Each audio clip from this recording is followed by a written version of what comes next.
2016 Allah tegur dengan banyak kejadian. Kejadian ini sebenarnya personal, nggak ada yang buruk, nggak kebetulan.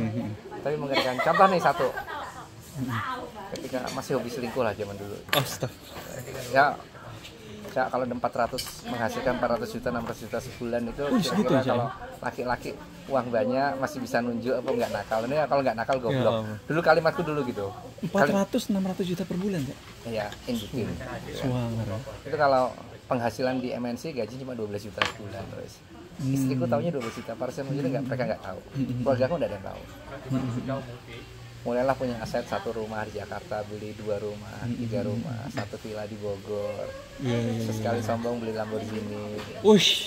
Sekali sombong ya. Suangar. Kartu kreditku itu 2 biji platinum tanpa NOP.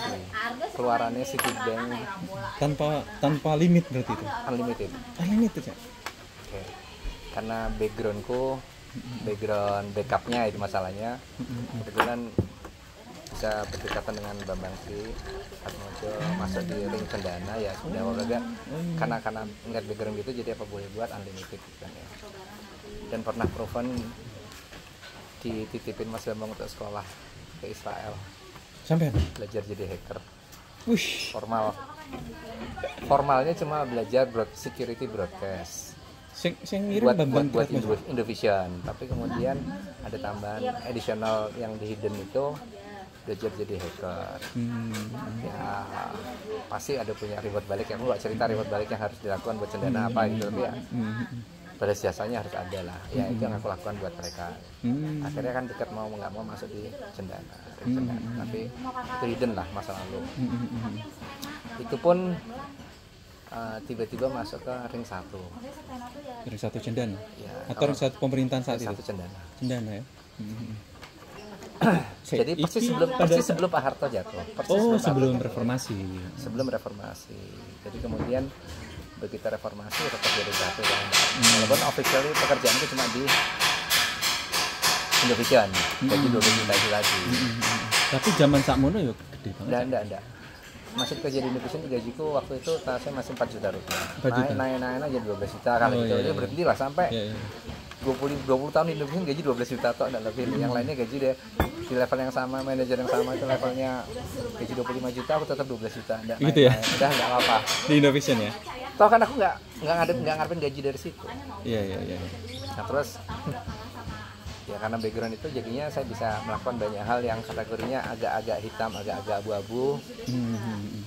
Memanfaatkan ring 1-nya tadi, bahkan sampai bahasa kasarnya hari tamu itu cuma ring 5 apa 6. Gitu ya? Dia di ring 5, ring 6 boneka doang. Surya Paloh di ring 1 di atas ring 5, saya di 1. Jadi kalau sempat sekali ketemu dengan Surya Paloh tunjukkan identitas ring 1, jadi tamu kehormatan Surya Paloh lah aku pernah lah gitu. Iya, Pak, hormat banget pekerjaannya karena itu tadi ring 1. Nah, oke. Pekerjaanku ini 460 juta itu sebenarnya cuma kayak nagihin utang personal orang per orang. A punya piutang terhadap B-nya enggak mau bayar. Padahal mau bayar, aku nyebatin si B bayar dong utang enggak bayar ya nanti soro lah. Sedikit ancaman halus, ini bayar. Begitu bayar, Pak komisinya enggak kepiro. Jaluk piro, sak karepmu. Nah, sak karepnya itu kemudian pasarannya terhitung lah.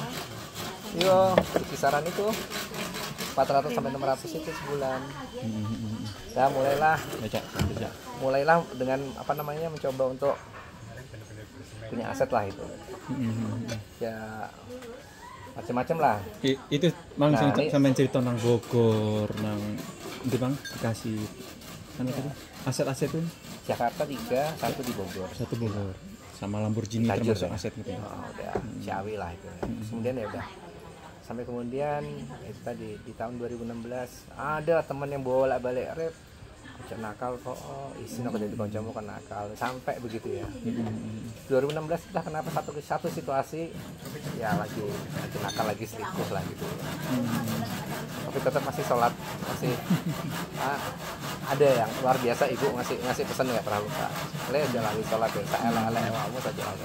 Nah itu sampai di situ lagi sholat itu, terus habis sholat subuh itu dapat telepon dari teman sahabat yang dia bilang, sebenarnya umum ini kalimatnya, cuma berulang-ulang tapi tidak masuk ke hati, saat itu doang masuk. Kita itu akan dimatikan dalam kondisi keseharian kita. Iya, betul sekali itu. Dan ada cerita bohong lah kayak gitu. Itu kan banyak banget ya. Iya. Ya memang fakta ya begitu, sampai kemudian saat itu tiba-tiba takut bapak lagi selingkuh ini. Nang ini terus mati. Bayang no izin malunya keluargaku, gitu kan ya, bapak, ibu, adik, istri, anak itu izin saya, setelah tobat. Terbersit lah tiba-tiba untuk berhenti semuanya, nggak hanya itu saja. All in, tobat, gitu. Hari itu juga, pagi itu juga tiba-tiba dapat telepon dari Departemen Agama yang harusnya berangkat haji 2020, namaku masuk di 2017. Dikon ngurus. Waduh, itu ya. Ingat banget itu 9 November 2016, nggak pernah lupa tanggal itu. Sampai kemudian ya sudah ngikut, dan setelah sebelum berangkat haji adalah pemahaman Bapak, saya tidak boleh punya utang, berangkat itu tidak boleh meninggalkan utang. Wes, hitung hutang piutangku termasuk yang tadi karena kartu kredit unlimited tadi, itu pemakaian di kisaran 1,4 M pemakaian sampai, karena tidak ada limitnya dan merasa bayarnya gampang. Terus ngono ae lah ya apa ya. Borosnya popolan. Iya. Tapi di rumah aku hemat, di luar keluarga bajingan. Jadi kalau uang jin habisnya di jalan setan itu udah bahasa umum kayak gitu. Dah. Ternyata begitu mau nutup segala macam menjadi 2,8 bunga dan riba jadi 2,8 total. Terus apa caranya ben cepat, cuma punya waktu 2 minggu sebelum berangkat haji, pilihannya ya jual aset semua, lego murah semua, sampai setelah dilego semua habis, dalam 2 minggu benar-benar habis semua, bayarkan hutang bank, cuma sisa 1 juta rupiah. Tiba-tiba ibu telepon nih, nang omah aja pulang tuh. Saya saat itu langsung memutuskan. Tapi utang lunas semua. Nol. Pulang dengan masih plus 1 juta rupiah saja. Plus 1. Mobil gak ada sama sekali. Zero. Nggak ada motor pun. Lamborghini juga sudah jual. Habis. Tuku siapa itu ya? Cetakon kok kayak. Hotman Maris. 4M tinggal dijual hanya 1. Oh iya. 800.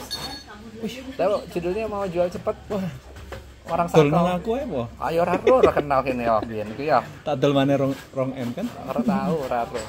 Ya pokoknya sebisa mungkin jalan-jalan cocok wis.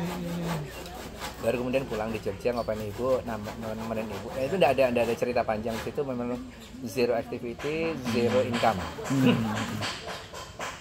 2016-17 itu zero activity, zero income. 2017 masih ada gajian, tapi sudah mulai enggak nakal, udah enggak ada yang hanya 12 juta per bulan gaji kantor. Sampai di tahun? Sampai 2017 Oktober, bener-bener resignnya 2017 Oktober, aku pulang itu mulai nol. 2018 nol, 2019 begitu ibu baru mulai jualan sate. Ketika nol itu terus bertahan hidupnya gimana? Kan masih ada dari pensiunan ibu. Pensiunanku. Oh, lah sampai kan ada dana pensiun. Tetap dapat ya? Oh, aku ngambil semua yang di apa namanya BPJS tenaga kerja itu, tak ambil semua, tak kei. Enggak apa-apa. Akhirnya sana. Dan itu jadi tak titipno istriku semua. Terus kamu yang ngelola lah sampai nanti punya pekerjaan. Pekerjaannya kapan, Pak? Yang kalau aku Allah yang ngatur. Istri jenengan tapi tahu yang jenengan lakukan itu tahu. Yang 400 jutanya enggak tahu. Yang di atas cuma 12 jutanya. Yang selingkuh segala macam tahu. Enggak. Ya curiga sih. Tapi pertanyaannya keliru. Ini pertanyaan keliru perempuan ini. Pak. Karena aku LDR itu. Karena istriku di Jogja ngapain di bapak mertua, aku di Jakarta. Ini. Jadi mulai 2014 istriku di Jogja, aku di Jakarta. Oh, nih bapak mertua berarti bapaknya sendiri? Bapaknya. Oh, berarti orang Jogja juga? Dan itu kan bolak-balik LDR ya. Dari 2007, 2009 aku LDR. 2007 ke 2008 aku istriku tak di Magelang, aku di Jakarta. Ya karena kondisi mulai panas, mengancam keluarga. Artinya dari secara sisi hitam tadi, kemungkinan keluarga terancam, tak pindahin. Nah, punya sedikit tabungan, bikin tabungan ini kebetulan tabungannya uangnya uang halal, jadi tidak terganggu gitu. Tapi istri nggak kerja ya? DPRD. Oh, DPRD? Dapur doang. Oh. Sampai kemudian ya sudah, Jadi tidak ada beban, tidak ada beban hidup mewah yang hilang itu tidak ada. Hidupnya normal aja. Ya sudah, lumayan kok punya dari BPJS tenaga kerja segala macam, dan ada istilahnya pensiunan yang swasta itu, dana pensiun swasta itu kisaran 300 juta. Sebelum istri aku tidak pakai sama sekali, aku ngapain ibu aja yang Oke, dari 300 aku cuma ambil 25 juta buat wiri selama sampai ibu sedo, udah baru mulai jualan sate, jualan angkringan belum. Begitu sate ukut kena pandemi, angkringan itu bisa dapat 1 million per day, 1 juta per hari average kalau Sabtu dan Minggu. Tapi sekarang sudah stop angkringan karena 5 kali peringatan, yang 6 kalinya ditutup paksa dan namaku di blacklist di daerah situ, nggak boleh jualan di situ lagi. Jadi setelah pandemi pun nggak boleh lagi? Nggak boleh, nggak tahu kalau udah ganti camat boleh taruh, tapi secara officially black white-nya saya nggak boleh jualan, nggak apa-apa, masalah nggak buat aku nggak. Nah, waktu yang mulai angkringan itu, di tengah-tengah angkringan itu ada satu kondisi di mana anakku perempuan terdiagnosa kista di ovarium dan rahimnya, panjang 22 cm, ketebalan kayak pipa gitu 6 sampai 8 cm. Anak yang pertama? Kedua, yang perempuan. Yang di Jogja ya. Nah, itu pilihannya dokter cuma satu, pilihan medis, operasi angkat rahim dan indung telur kanan kiri untuk nyelamatin nyawa, karena perdarahannya udah bleedingnya over. Penyebabnya nggak tahu kan? Kista. Kistanya terjadi karena? Nggak tahu, udah pokoknya kista, udah gitu ya. Dalam putus asa kenapa ya? Kerjanya anak gadis loh ya, satu-satunya harus angkat rahim dan ovarium, artinya masa depannya sudah tidak memungkinkan sama sekali untuk punya keturunan. Dan sempat ada terlontar kalimat dia, ini bikin hati ini laki-laki, artinya seorang bapak itu hancur kan, kayaknya nggak ada gunanya hidup ya, jadi bebannya papa dan mama. Kebayang no? Apa yang ada di kepalaku? Tiba-tiba hitam semua di kepalaku. Kapan anakku dibunuh diri ya? Itu yang aku ngenes ya. 2019 sih, belum pandemi berarti mas? Di 2020. Udah ada pandemi. Udah angkringan kok. Angkringan. Terus 2020 itu akhir itu di bulan Juni ya. Bikin lah Juni. Terus aku bilang, kok bisa ya kayak gini ya? Ada alternatifnya enggak ya? Secara medis tidak ada alternatif lain, tidak bisa ada perawatan, cuma angkat, potong dan ini segera karena pendarahan terus. Rasa nyeri yang tidak bisa diobati, tidak bisa menahan obat penahan rasa nyeri, tidak bisa, tapi berkepanjangan. Ketemulah dengan namanya terapi PAZ. Pas ya. PAZ begitu terapi, setengah jam terapi, nyerinya hilang, benjolannya hilang. Setengah jam aja. Setengah jam kita happy. Perdarahan berhenti, nyerinya hilang total. Sehari itu happy. Sampai malamnya istriku bilang, "Pan buat di USG lagi, periksa lagi. Mungkin hanya hilang nyerinya tapi masih ada. USG 0. Next day-nya paginya USG lagi 0. Nggak ada, 1 cm aja nggak ada, setengah cm nggak ada, 0. Padahal total loss. Tanpa operasi ya? Tanpa operasi. Hanya gerakan kan, kalau pas itu kan totally loss. Itu buat saya fine. Terus aku coba tanya balik lagi ke tempat yang terapi, perempuan kan soalnya, Bu boleh dijelaskan nggak, saya penasaran. Diceritakan, saya nggak ngerti Pak, ngerti saya pokoknya kalau digini ini dia mengurangi ini bahasanya dia, dan aku masih belum paham bahasa penjelasan dia menjelaskan, tapi aku nggak paham. Aku orang teknis, dia bukan orang teknis, penjelasannya nggak nyambung. Oke lah, tapi at least sudah selesai ya. Ada pembelajaran di situ bahwa keluhan itu bisa pulih dan bisa kambuh lagi di satu waktu. Biar nggak kambuh lagi, ada terapi harian yang harus dikerjakan untuk maintain biar nggak kambuh. Karena pulihnya ini mungkin sementara, itu bahasa kasarnya ada jelas. Tapi nggak dong aku. 5 bulan kemudian di Desember 2020 kumat lagi. Anakku tak ajak ke tempat yang terapi pertama, nggak mau, malu. Setelah aku tak cari tahu, ternyata dia lupa, nggak ngerjain PR, malas ngerjain PR dan lupa. Anak-anak milenial lah, biasalah gitu. PR-nya itu gerakan sesederhana. Hanya 2-3 menit saking gitu ya. Alasannya anak-anaknya, Aku videonya udah nggak ada Pak, kan udah ganti handphone, nggak lempeng, nggak nyempet pindahin, jadi nggak tahu, udah lupa. Itu 5 bulan setelah kejadian kambuh lagi. Karena malu ke sana, aku tanya, Bu, kira-kira ada nggak terapi selain yang bisa membantu? Kalau yang perempuan saat itu kebetulan pada repot, cuma ada 3 di Jogja. Terus akhirnya yang laki-laki nggak apa-apa deh, yang dekat rumah aja kalau bisa dikesain terdekat. Ternyata cuma jarak 1 kilo dari rumah, nggak jauh. Kalau yang sebelumnya jarak 13 kilo dari rumah di Taiman sana, ini cuma 1 kilo di Jogja. Oke, ke sana diterapi, sakit 5 menit. Sama hasilnya. Nyerinya hilang, benjolannya hilang, kerasnya hilang, itu nggak normal semua. Oke, di sana aku baru tanya. Kemudian Ustadz ini ya, Ustadz tanya dong, ini gimana sih? Kok cuma gitu doang? Diketawain sama dia. Gimana Pak tadi Pak Arif? Cuma gini doang. Iya, cuma gini doang. Terus ceritanya gimana? Lo kasih saya penjelasan yang gampang. Saya orang teknik, saya latar belakang saya teknis. Saya bukannya orang yang percaya itu masalah perdukunan, tidak percaya jimat, itu kan ya. Tapi saya sempat belajar namanya terapi energi, cuma saya tidak pakai karena memang ibu sudah sejam tidak pakai lagi, udah tidak. Tapi saya bisa memahami gimana ceritakan. Ternyata penjelasannya simpel banget, less than 5 minutes ngerti semua tuh. Oke, saya bilang, saya tanya satu lagi, gimana kalau tentang penyumbatan pembuluh darah jantung? Ini di luar kasus anak saya, tapi saya ingin tahu bagaimana PAZ melihatnya. Dijelaskan dalam waktu kisaran 30 detik, buat saya langsung plong. Jebret, what? 30 detik ya? 30 detik penjelasannya? Nggak nyampe 1 menit. Nah, terus aku bilang, nah kalau penjelasan 30 detik, berapa cepat pulihnya? Tidak ada yang menjanjikan pulih Pak Arif. Kalimat itu yang paling penting. Kami tidak bisa menyembuhkan, yang menyembuhkan hanya Allah. Catat itu yang paling penting. Aku bilang, boleh saya belajar PAZ biar saya bisa nolong orang lain. Saya niatkan sekarang, saya ingin belajar, saya bisa nolong orang lain yang nih, kalau secara medis harus operasi, biar tidak operasi. Yang secara medis harus implan alat macam-macam, biar tidak perlu. Yang secara medis ketergantungan obat, biar tidak pakai obat. Itu saya ingin belajar. Lah ya kok ya hampir mirip dengan slogannya PAZ gitu kan. Visinya sama ya. Artinya di kepala saya pengennya gitu.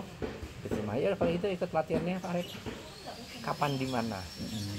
Di hotel mana biasanya? Enggak. Akhirnya ke Solo. Saat itu yang terdekat di Solo di bulan Februari tahun 2021. Yang ngajarin siapa? Yang ngajarnya ternyata dia. Komandan pengajarnya dia. Ya Allah, bukan, ternyata dia komandannya. Ustadz Hari sudah tidak ada. Sudah meninggal. Bukan Mas Anjra. Anjra tidak aja, cuma Mas Anjra itu kan kategorinya di dalam organisasi PAZ, komunitas PAZ. Dia itu kompor. Oh gitu. Saya kira tokoh. Dia bukan pembelajar, bukan di terapinya, tapi dia di managing komunitasnya. Saya ada teman satu lagi namanya Heri Suryawan dari Semarang. Heri Suryawan mungkin belum pernah kenal aku. Dia elektro juga sama saya 2003. Pas juga dia mungkin sejak saat itu, sejak belajar pas itu langsung prakteknya ya di angkringan itu ojek jadiin kelinci percobaan. Oh itu masih ada angkringan? Masih ada. Nggak sakit apa musuh nih. Coba sekarang rasakan, lebih enteng ternyata. Oh tadi sakit, sampai ada penyusulan macam, yang macam-macam lah, yang wasir 2-3 menit. Yang itu berarti 2021 ya? 2021. Terus kan sekarang punya klinik sendiri. Tahun 2000 ya, Gria Sehat Ara. Itu ceritanya kan aku home care. Jadi tahun lebih itu home care keliling aja. Sengaja mencari gimana ada yang sakit, tawarin mau ndak diterapi. Jadi menawarkan diri, bukan diminta datang atau bantu, tapi aku menawarkan diri, tak bantu. Karena pembelajaran lah gitu ya. Ya lumayan lah. Belajarnya panjang, lama gitu ya. Yang Allah mudahkan kok kayaknya 99% taknya sekali terapi selesai itu buat aku. Buat aku pribadi. Apa aja itu? Terapi apa saja? Apa keluhan mereka? Name it. Banyak berarti. Name it. Tantangannya sekarang ini, name it. Oke. Sebutkan 3. Ekstrim ya? Sebutkan 3. Patah tulang? Patah tulang bukan. Nggak bisa. Nggak bisa. Dislokasi ya. Dislokasi bisa.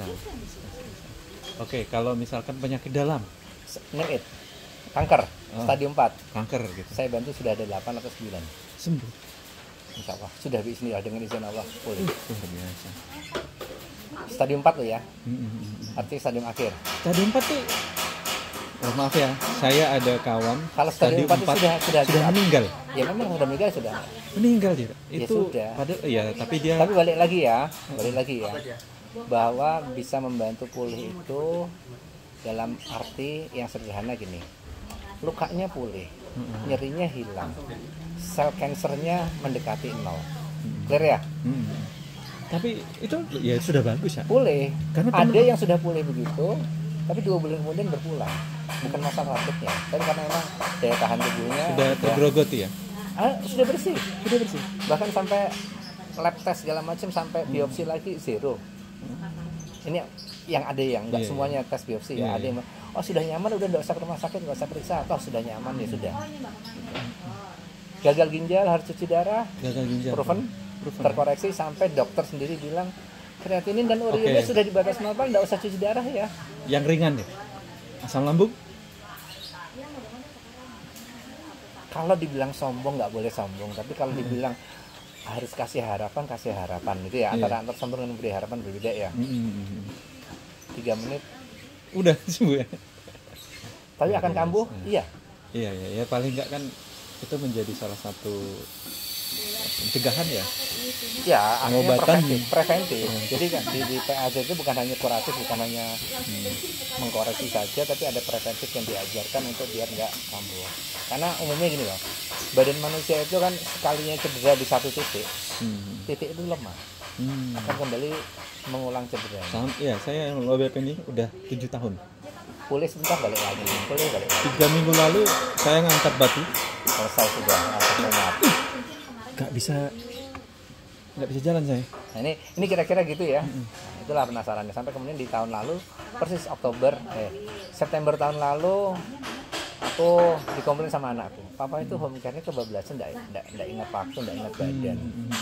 Lah menyenangkan leh. Pulang dapat senyuman, saya sudah sembuh Pak Arif. Ya senang toh yo. Dan itu jenengan enggak matok tarif kan? Enggak ada tarif, bukan enggak matok, memang sengaja enggak tarif. Karena aku cuma bilang bikinkan aku teh manis sangat aja. Nah, balik lagi. Mungkin ada yang mencari nafkah dengan cara membantu terapi. Fine, enggak masalah. Enggak masalah. Ya toh? Betul. Mau menetapkan tarif 100.000, 2.000, 1,5 juta, 3 juta pun, 5 juta pun enggak apa-apa. Gitu ya. Karena aku sempat sekali mencoba memberi tarif 5 juta sekali terapi. Dan dibayar. Dan dibayar. Dan begitu bilang, oke, next kontrol ya bulan depan ya, enggak bayar. Datang lagi kontrol lagi. Oke, ya terapi ringan less than 5 menit, masih dibayar lagi 5 juta lagi. Ini enggak dibayar, enggak apa-apa, saya pengen memberi. Sudah kalau gitu sudah selesai. Oke, akad pertama adalah biaya terapi. Kontrol kedua sudah free, udah karena sudah 5 juta sudah kapok aku. Ya Allah, kok matoknya 5 juta kayak apa ngono ya. Tapi dibayar. Iya, karena dia kan merasa terbantu ya. Ya ada pembanding yang luar biasa yang dia bilang si bapaknya yang si sakit ini kebetulan bilang itu tidak bisa dibandingkan Pak angka 5 jutanya dengan biaya terapi lain normal. Jadi kasusnya puluhan ratusan kali lipat ya. Kasusnya adalah skoliosis, tulang punggung untuk anak remaja. Saya punya colek ya. Ya, saya ngubungin jenengan itu 2 hari sebelumnya saya dikasih tahu teman saya SMA perempuan. Coba pas, aku cocok banget, aku kesleo atau apa, sembuh katanya. Terus aku langsung ingat jenengan. Yang menarik, teman saya ini suaminya dokter spesialis bedah penyakit dalam. Jadi dia juga pakai, artinya apa ya, orang-orang yang dokter itu juga ternyata selama main sendiri berani membuka, karena banyak, jadi sama aja, nggak hanya dokter di PAZ pun. Banyak praktisi terapi seperti kami yang menutup diri dari nggak mau pakai medis sama sekali. Anti. Kalau saya sebenarnya nggak anti, monggo ya. Jadi ya cuma yuk bandingkan efisien, efektif sama risikonya itu toh. Efisien risiko nggak lebih. banyak kok, artinya kalau namanya sudah maniak ya sama aja lah. Sampai ikut pengajian, satu pengajian yang membatasi ini dan itu ya akhirnya ya nggak mau membuka diri yang lain, Betul. cakrawala, nggak bisa melihat. Setuju, Sama aja. setuju. Akhirnya yang lain jadi salah. Yang lainnya jadi salah. Terus Oke, kalau menurut kami apakah medis salah? Ya, salahnya banyak. Medis semua salahnya banyak. Tapi masa mencari kesalahan orang lain, ngapain nyari kesalahan orang yang benerin yang kita bisa aja ngapain? sebenarnya saya ngikuti itu. Ada termasuk Di awal-awal aku juga termasuk kategorinya pas super yang menyalahkan medis. Mas Anjar berdebat dengan seorang dokter dari luar negeri karena dia ya mengkritisi metode PAS, kok diambil Al-Qur'annya seperti ini. Waktu itu masih Ustadz Haris juga masih ada. Dibalas bahwa itu bukan seperti itu hanya inspirasi. Al-Qur'an itu sebagai inspirasinya. Jadi saya sempat mengikuti gitu. Tapi ya apa namanya? Ini satu dokter yang seperti ini, tapi ya buktinya ada dokter lain yang juga menggunakan itu. Banyak kok akhirnya. Banyak. Di Jogja pun ada 5 atau 6 dokter yang akhirnya bergabung di Jogja Pak. Iya, ya, Jogja aja ya.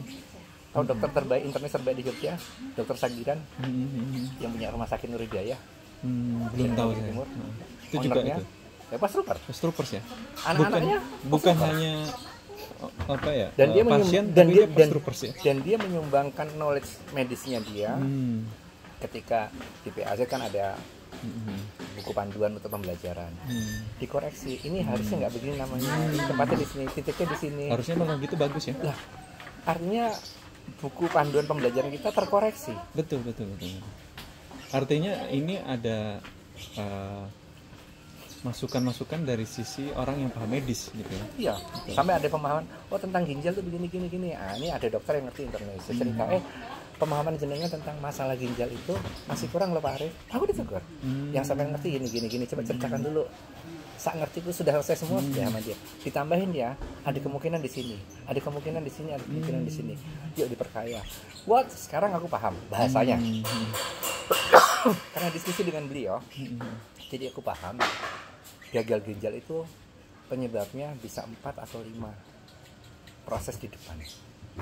4 Dan bukan 4 atau 5 masalah pencetus, tapi proses. Pencetus ini proses. Oh, sama ya. Proses itu. Yang pertama, gitu kan ya. Aktivitas yang keliru. Yang menyebabkan tulang belakangnya tidak pada posisi yang benar. Oke. Dan itu berhubungan dengan saraf peti dari formis, dan itu berhubungan dengan koneksi di ginjal. Oh, itu satu. Otot di ginjalnya satu. Artinya tulang belakangnya bergeser karena salah gerak. Oke. Salah gerak itu macam-macam lah ya. Kecelakaan gerak atau memang habit yang keliru, whatever ya. Artinya salah gerak.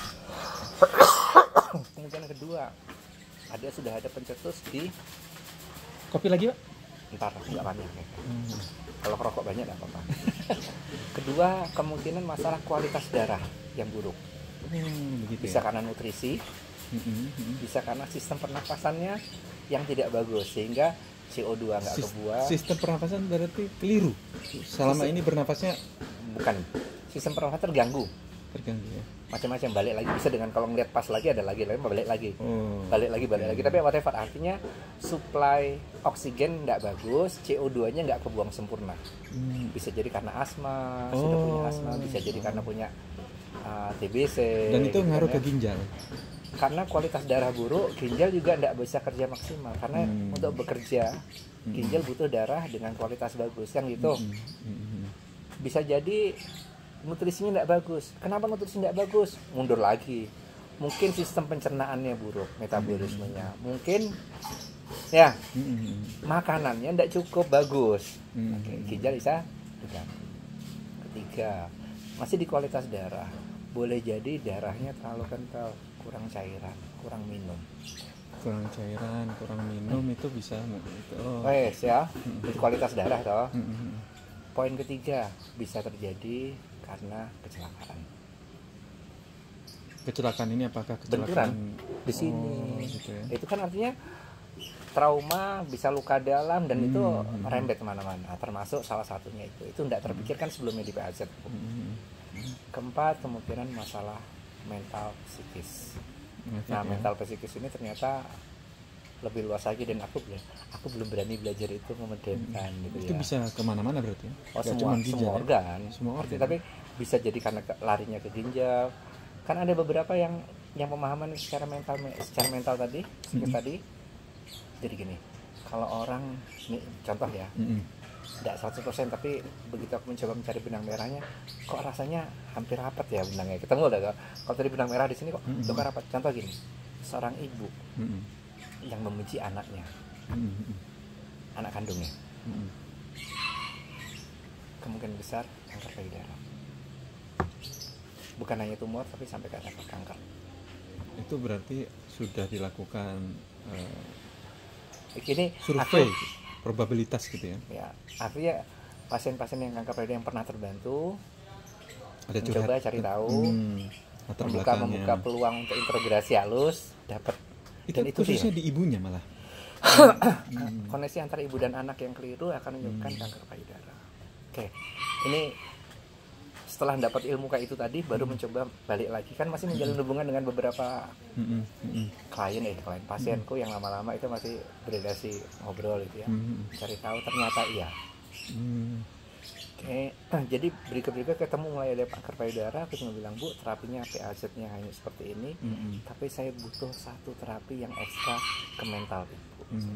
Memperbaiki hubungan dengan relatif gitu ya. Kalau kanker payudara, termasuk misalnya kanker serviks, kanker rahim, itu relasional banget dengan hubungan antara dia dengan suaminya. Itu, ini ternyata dari buahnya, termasuk stroke segala macam, itu kasus-kasus berat. Kalau stroke apa? Secara mental? Secara mental, aku belum tahu detail, tapi aku baru belajar 2. Pertama, ego luar biasa di dirinya. Ego luar biasa di diri artinya dia tidak mau disalahkan dan dia menyalahkan orang lain. Kecenderungan luar biasa itu ini ekstrim. Okay. Yang kedua, dia salah tapi dia tidak mau minta maaf. Oh gitu ya. Wah, menarik ini. Nah ini kalau secara mental, tapi aku nggak belajar di situ. Iya. Tapi saya langsung, saya melihat, mungkin juga ada karakter orang yang saya kenal dan dia terkena itu stroke. Seperti itu. Ya, balik lagi kayak otak-atik gatuk. Tapi aku enggak Tapi ini 2 orang. dua yang saya kenal. Ya whatever lah ya. Karena sih ngeliatnya banyak, tapi balik lagi. Ini benang merah yang terpisah yang saya belum pelajari. Ya intinya ini ketika belum dibuktikan secara medis. Enggak ada empirisnya. Enggak ada ya? Enggak ada. Tapi jurnalnya PAZ kon jurnalku angel loh yo. Oh iya ya. Secara jurnal belum ada, tapi ya kalau pengen ada menjurnalkan monggo pengen bantu, tapi masalahnya ketika menjurnalkan tuh butuh effort, ngerti administrasi, ngerti cara menulis. Bapak saya pribadi ya, orangnya itu keras. Susah aku tahan susah di intain aku mau. Ini dari Jawa Timur loh ini? Enggak, wis tahu wis. Susah untuk dikasih tahu atau apa. Terakhirnya kena stroke beliau. Dan sampai sekarang sama demensia, usianya 70. Masih bisa kok. Demensia itu kan masalah lupa diri, nggak tahu. Artinya saya paham, bapak mertua aku juga demensia. Bisa sembuh dengan pas? Sembuhnya pas dan non pas gabungan. Nutrisi. Gitu. Nutrisi ya? Kopi pahit tanpa gula. Bisa. Aku ngasih arabica sehari secangkir. Bapak saya apa mau, dia tuh kan dia nggak tahu, cekokin pelan-pelan minumin. Dia itu salah satu penyebabnya itu rokok sama kopi kok, kata dokter. Ya kata dokter, ini bahasa-bahasanya ya, makanya banyak di PAZ itu yang jadi kontroversi. Karena pemahamanku bagaimana memahami bahwa medis itu banyak kelirunya, itu tadi contohnya nggak boleh ini pantangan ini dan itu. Pantangan itu sebenarnya cuma 2 loh kita. Apa itu? Semua yang haram pantangan, dah pasti. Ya, oke.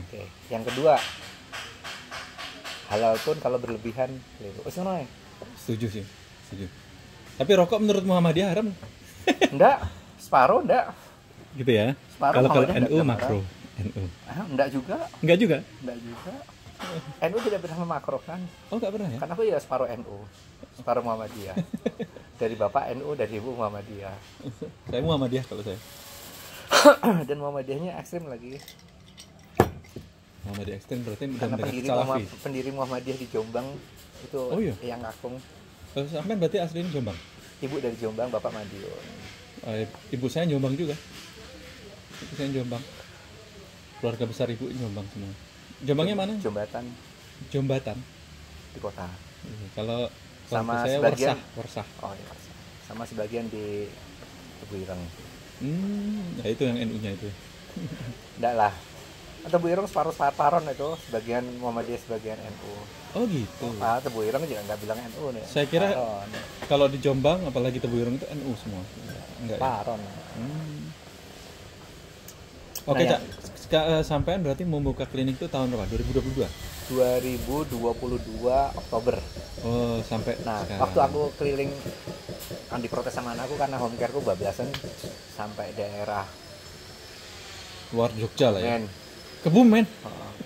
Bruno tuh Purworejo munggah loh. Iya. Sampai daerah gunungan aja diopeni wis aku ndak karuan ke Klaten, ke Solo, Magelang, wis bablas. Ambarawa itu kayak orang gemblung numpak motor loh, jadi anakku protes gitu loh. Ya ke Kebumen Sekali ya ke Pekalongan itu bablas Pekalongan 6 berapa? jam. 6. Tapi aku nanggung nginep jadi 2 hari di sana baru pulang gitu. 2 hari di sana terapi sekalian berapa orang, 20 orang baru dia pulang. Nah ini dan waktu istri masih ada itu. Ya istri saya juga 2021 turut itu berduka cita. Enggak apa-apa. Karena COVID itu ya? Enggak. Oh enggak. Meninggal dada. Jadi enggak ada tanda-tanda apa. Artinya ada cerita pendeknya. Jam 2 bangun, dia ngeluhkan vertigonya karena dengan cara PAZ hitungan detik hilang, sudah nyaman. Tak ajak tidur enggak mau, leser sendetan tok. Tuh tambah berkeringat tuh badanmu bilang gitu. Ya, megang meriksa ya beberapa titik sentuh. Kok jantungmu kayak enggak bener, Nduk. Dari tadi deknya enggak jelas. Enggak jelas gimana? Kenceng hilang. Benak ke. Dari itu 10 menit gimana rasanya? Bisa enak 10 menit apa-apa. Kereta enggak aku. Ngobrol-ngobrol setengah 3. Itu dini hari ya? Masih dini hari, setengah 3 ngobrol. Anak-anak udah bangun tuh karena ibu sakit kan. Ayo ngambilin air hangat. Nyiapin ini, nyiapin itu kan itu. Sampai anakku, "Pak, dibawa ke dokter rumah sakit aja." Ya mama ke rumah sakit enggak apa-apa aja di rumah. Udah itu. Terus, "Pak, aku tak pulang duluan ya." What? Gitu kepalaku langsung gitu. Setengah 3 itu. Kisaran setengah 3 ngeliat jam. Tapi aku enggak panik. Karena di PAZ sudah mengalami menolong orang berpulang itu sudah kira-kira 11 orang. Pasien yang terbantu, kemudian pamit minta pulang, minta ngomong keluarganya, ngomong ini dia pulang, nganterin sampai meninggal di rumah itu enggak kemana-mana. Itu udah beberapa kali. 11 kali itu jenengan alami sendiri. Jadi 11 kali itu akhirnya membantu mengantarkan pulang dengan baik. Itu aja intinya. Membantu mentalkinkan lah ya. Artinya ketika paham. Dan istri jenengan yang ke-12. Istri itu yang ke-12. Setelah itu masih ada 2 lagi setelah itu. Setelah istri berpulang masih ada 2 lagi pasien lagi. Artinya di kondisi itu sudah paham bahwa orang habis pulang, beberapa ciri khas aku tanya. Ini gini, iya. Terus pegang nafasnya kok udah dingin. Oke. Hembusin nafasmu. Oke, dingin. Tapi sempat berarti Ya sudah akhirnya memang karena sudah paham ditalkinkan ya. istri akan berpulang ya ambil wudhu, anak-anak bangun saling minta maaf dulu. Udah saling minta maaf semua, bangunin saudara kembar, kebetulan jadi juga lagi pas di Jogja kembaran istriku. Terus saling minta maaf, sudah selesai, terus Greta pingsan sebentar, dengar gerakan PAZ, hitungan 5 detik, melek lagi, aku tanya sudah masuk di fase terakhir. Jadi sudah mati rasa semuanya. Iya. Tidak ada rasa sakit sama sekali. Dia bilang sudah ditungguin aku. Ya udah, kalau gitu pamit, kita sama-sama satu kalimat terakhir, la ilaha illallah. Setelah itu diam. Tapi sebelumnya titip pesan boleh ya, apa? Tunggu kami di surga ya. Dia itu yang bilang, iya aku sudah ngeliat, aku tunggu di belakang. Ini plong banget hati. Begitu kalimat itu aku sak rewaran, ya Allah, enggak apa-apa, panggillah istriku berpulang, enggak apa-apa. Terus kalimat terakhir yang doa sama-sama, la ilaha illallah.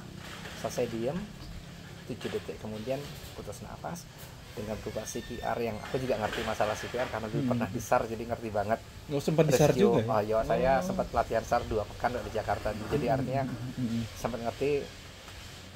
Jadi sempat ada pertolongan ya, meskipun jenengan sudah berputus, sudah kalimat terakhir sudah la ilaha, sudah melakukan semua aktivitas, tidak ada satupun yang menunjukkan arah berhasil sampai kemudian ini sudah nelpon ambulan aku.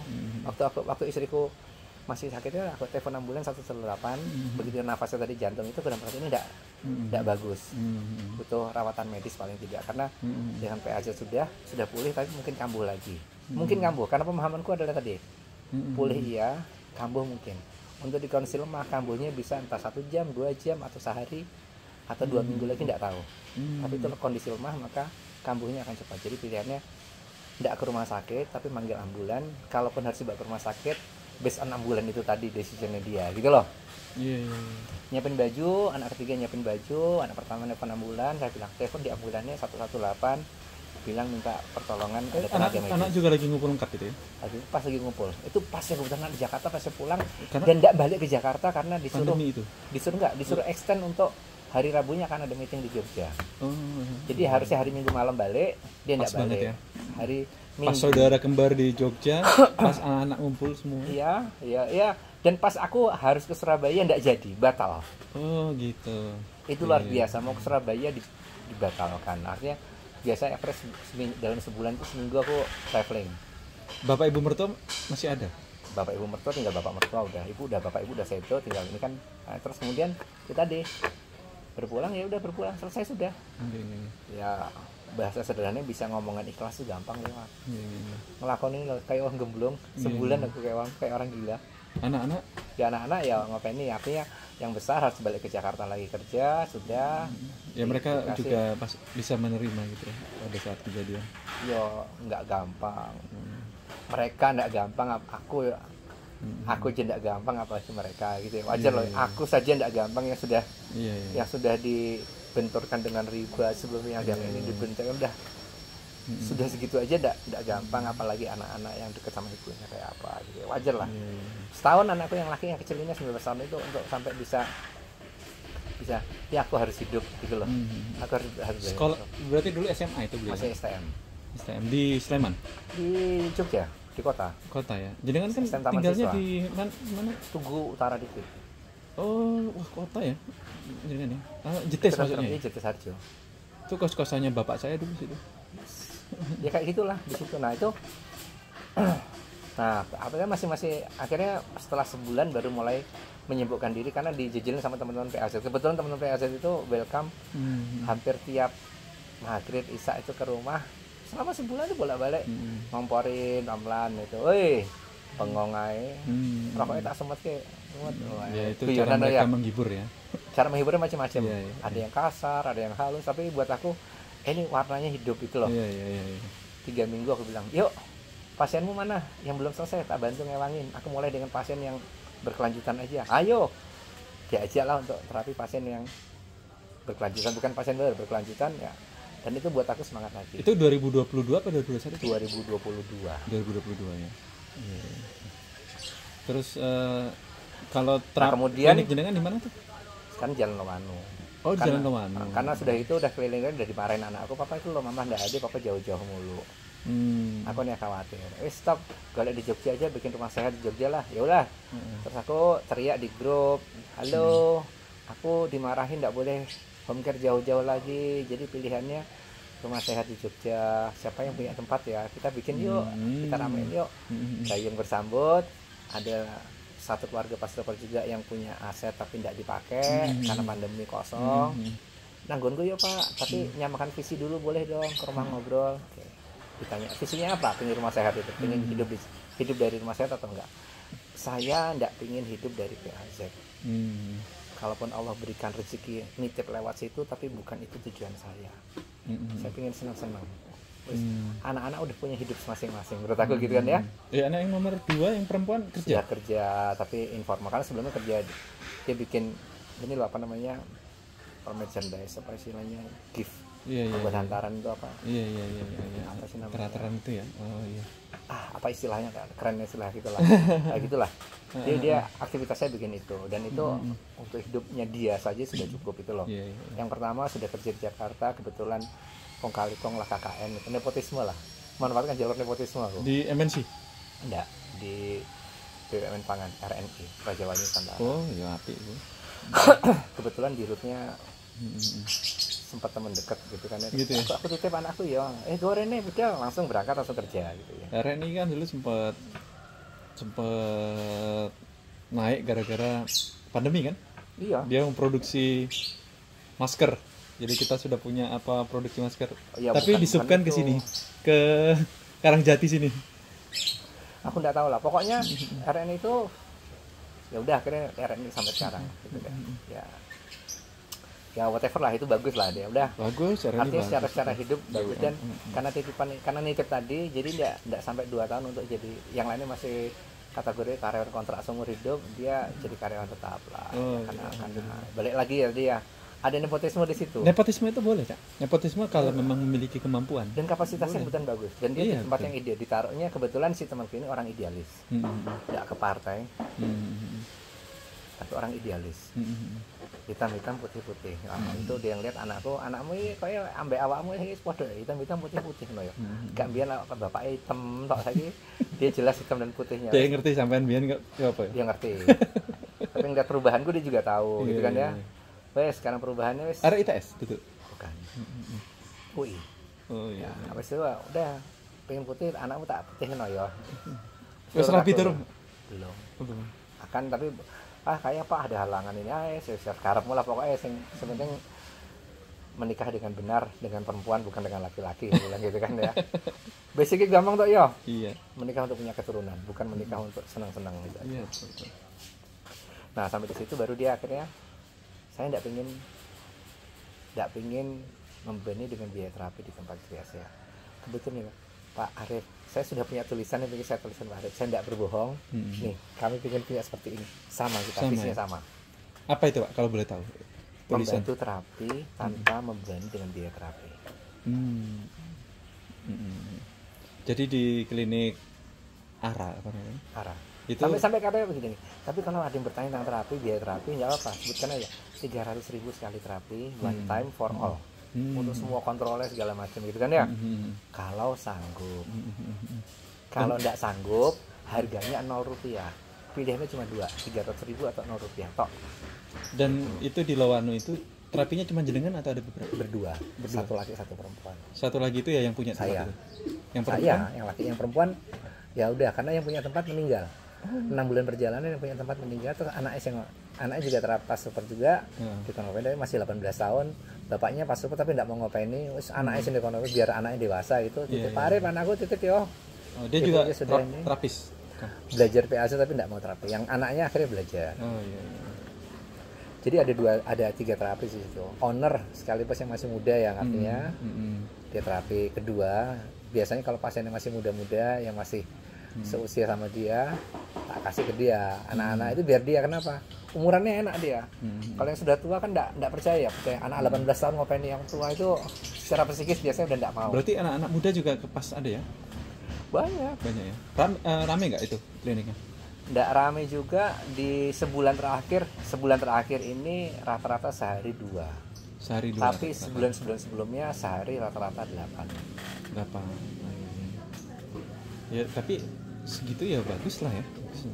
Kenapa? Maksudnya sampai yang ekstrem sehari 18 ya ada tuh. Ada ya. Ya, di kondisi-kondisi tertentu itu 18. Tapi jarang, belasan itu jarang. Paling sebulan bisa 5-6 kali doang.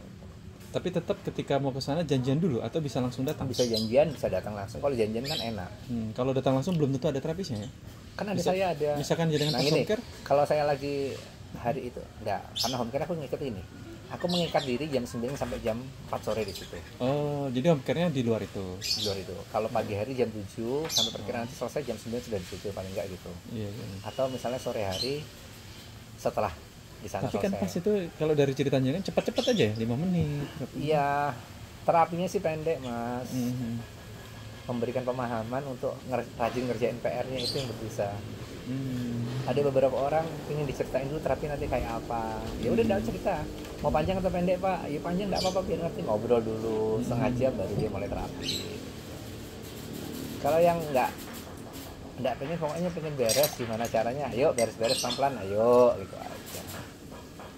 Terus sampai misal kesini, ayo apa ini? Enggak pengen ngobrol, enggak pengen cerita tentang pas, yuk ayo ngeliat pikir soloto. Nanti kalau nyedengan sudah mau pulang kita terapi. Saya kan low back pain itu. Saya sudah selesai. Udah Video udah selesai boleh. Oh iya iya iya. Oke. Perjalanannya hanya segitu Pak. Siap. Berarti itu tadi 2021 itu Mulai belajar. angkringan tutup ya berarti ya? 2021 itu di pertengahan Agustus. Tutup karena Sudah di pandemi, sama Satpol PP ditutup paksa. sama Satpol PP sama warga melalui Kalau warga enggak, yang tadi di blacklist itu Satpol PP sama camat kan. camat. Karena dia camat juga, dia kan camatnya juga kebetulan kita Pasti ditekan sama pemerintah. Enggak, sama level di atasnya pasti ditekan dia. Iya. Orang dia sampai X juga, itu kan kebetulan satu jamaah masjid tempat itu kan apa, di Masjid Al-Ikhlas deket. Kan camatnya emang orang situ. Jadi ngobrol lah kita. Iya. Sering ketemu di masjid kalau sholat Isya, maghrib Isya ketemu gitu. Ya, Arif, ini terpaksa loh saya. Enggak mau, tapi saya ditekan. Itu harus tutup situ, sudah punya catatan di kamu itu 5 kali. Tapi menarik loh, kok bisa jenengan bikin angkringan, menggratiskan makanan, hanya jualan minuman saja, dan itu proven 1 juta sehari. 1 juta sehari, lebih dari gaji ketika kerja.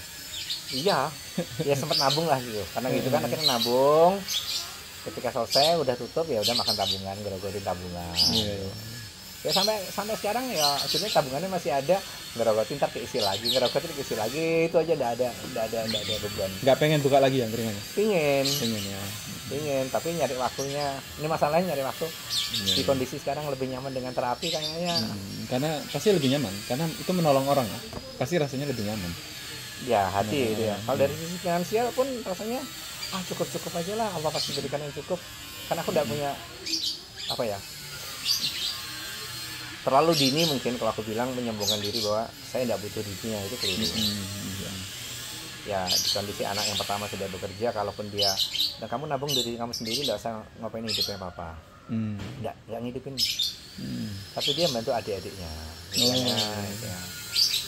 Ngerti-ngerti si kecil bilang, Pak aku tadi dikirim Mas Ijal. Gitu. Dikanya, Pak aku dikirim Mas Ijal. Buat aku tapi enggak buat apa. Iya, apa-apa gitu kan udah. Ya sampai kayak gitu, masnya banyak adiknya gitu kan. Nanti dia berbagi apa yang dia dapat di sana gitu. Dan yang nomor 2 juga sudah ngurusin artinya sendiri. Secara mandiri ya, misalnya untuk beli bedak, beli lipstik, apa ini sendiri sudah cukup, itu kan enggak beban. Yang 2 juga belum nikah ya? Semuanya belum. Punya jodohnya kan? Kenapa? Punya jodohnya kira-kira jodohin anakku. Ya bisa jadi nanti saya saya kenalin ke teman. Tapi beberapa teman ini ada yang masih belum menikah, belum menikah setelah istrinya meninggal. Ada yang juga jantung, mungkin 6-7 bulan lalu Jakarta, Indosat, orang Indosat, istrinya jantung. Ada juga yang udah bertahun-tahun yang lalu sebelum COVID. Pokoknya banyak lah, di Jogja juga banyak. Tapi anakku yang bilang itu, tanya aku kompeni papa dulu. Kompeni papamu ngapain? Papamu udah itu mandiri. Enggak, gitu. Aku punya pintu surga masih satu, tak apa ini buat caranya ya sekarang. Tapi kamu juga butuh kehidupan kamu toh ya realistis ya. Saya minta nih Ian dulu. Setelah 2 tahun kuliah nanti baru ya. Kalau papa pengen jodohin aku nyari-nyari ya apa, tapi setelah Ian 2 tahun kuliah dulu biar. Karena adiknya terlalu dibaca. Gini, anakku yang ketiga itu sama kakak-kakaknya waktu masih kecilnya. Ya, jauh jaraknya ya. Jaraknya jauh. 9 tahun ya. 7 sama anak yang kedua 7. Oh 7. Itu overdosis dimanjainnya. Satu alasan juga aku meninggalkan Jakarta dengan segala konsekuensi, langsung dek pulang. Karena pada saat itu selain ngapain ibu, permintaan ibu untuk diapain ini, pada saat yang bersamaan anak pertama ini sempat negur aku, Pak Ian itu kalau menurut pemahamanku masuk ke sindrom kehilangan figur ayah baru di tahap pertama. Yuk Pak diapain ini biar nggak masuk ke tahap kedua atau tahap lanjutan. Kok pinter anak sampean itu ngerti nggak ya? Dia kuliah di sosiologi. Kumlot yo. Wis. 2 anak kumlot semua ini. Yeah. Yang ketiga ini karena terlalu dimanja kayaknya. Yang kedua kumlot juga? Di UPN Keterangan. Jurusan? Manajemen. Yang nomor 3 pada saat didiagnosa oleh kakaknya sendiri itu usia berapa? SMP kelas 1. Oh, ya masa-masa masa-masa mencari jati diri segala macam gitu ya. Kondisinya karena kan aku LDR. Pulang satu minggu udah enggak terlalu banyak aware ke anaknya, pokoknya enak.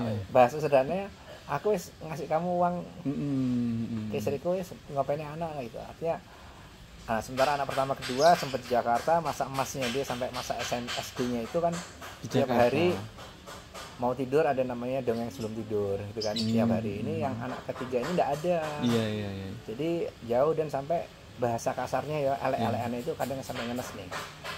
Kalau aku pulang ke rumah, ketok pintu subuh-subuh gitu ya. Assalamualaikum. Dia cuma buka pintu, waalaikumsalam. Sungkem aja enggak. Balik. Bukan kunci pintu, bukan buka pintu, buka kunci pintu tak ditinggal. Itu anak ketiga. Di usia SMP tadi itu ya? Bahasa kasarnya cuma bilang, buka pintu om nyari siapa? Bahasanya ngono lo ya. Iya, iya. Guyonannya ngono tapi itu masuk di level itu dan itu gak nyaman. Oke, untuk recovery-nya menurut buku-buku yang aku baca, buku psikologi segala macam, aku sampai beli buku psikologi mungkin ada belasan itu. Nyari yang namanya sindrom kehilangan figur ayah. Contoh-contohnya banyak tentang Rasulullah Muhammad adalah figur ayah, kehilangan figur ayah, tapi dia kebetulan dapat figur ayah penggantinya orang yang positif. Iya, paman dan kakeknya ya. Ada yang dapat figur negatif. Dia besar banget, Hitler. Oh, Hitler tuh iya, sindrom kehilangan figur ayah tapi dapat figur negatif. Iya, iya, iya. Napoleon Bonaparte dapat figur negatif. Iya, iya. Kaisar Nero itu dapat figur negatif. Mereka akan jadi luar biasa, tetapi dengan kondisi figurnya dia siapa pengganti ayahnya ini kalau memang buruk jadi super buruk lah. Kalau dapat bagus jadi super bagus. Nah ini perbandingan kira-kira. Iya, iya. Kalaupun tidak dapat figur bagus, pilihannya melambai. Tulang lunak. Iya tulang. Laki-laki juga tulang. Dan buat aku nggak nyaman. Opsi itu nggak ada yang nyaman. Jadi pulang mendekatkan. Menurut teori Iya, iya. paling sedikit 1 tahun. Tapi Allah mudahkan. 4 bulan itu anakku sampai ngobrol. Pak aku pengen ngomong sama bapak hari ini. Ya kenapa? Aku minta maaf. Aku salah. Mungkin aku jadi penyebab papa berhenti kerja di Jakarta terus pengen ngapain ya, aku pengen dekat dengan aku. Bisa Sekarang sadar aku gitu sudah ya? selesai. Ini sampai kalimat itu ya.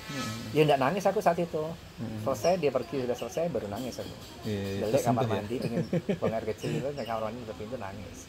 Nangis senang. Artinya ada Iya, yang iya. sabar. Nah, di kondisi yang sederhana itu aku bilang ya sampai si anak bilang papa kalau mau kerja lagi di Jakarta enggak apa-apa. Aku sudah paham kok.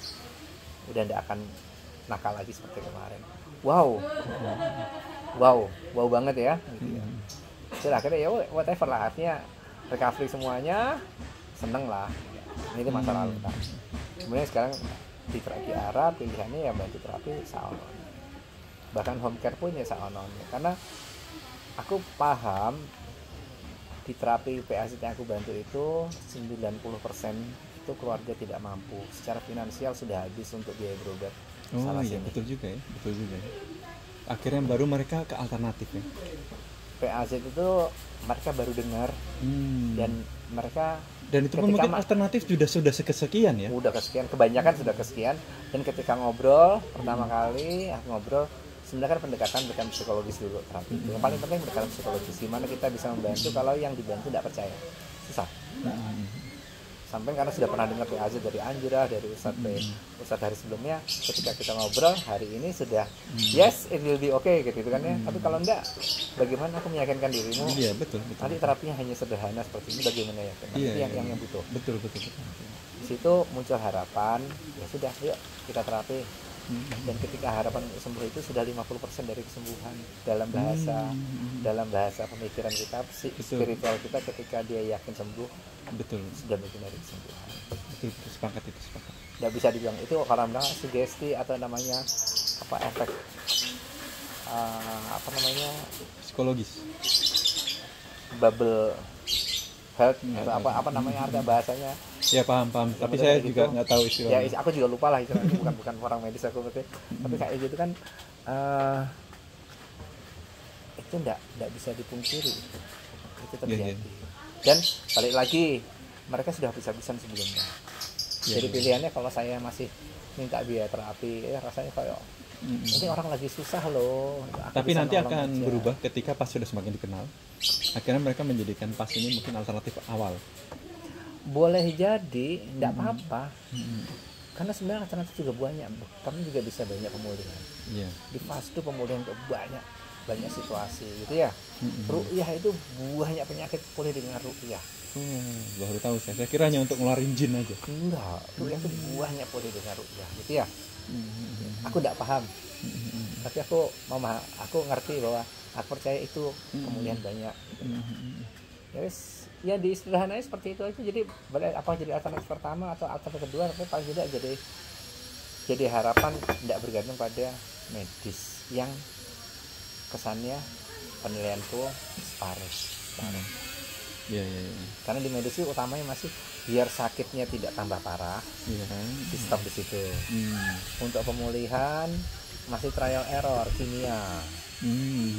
Dan kimia punya efek negatif. Ya.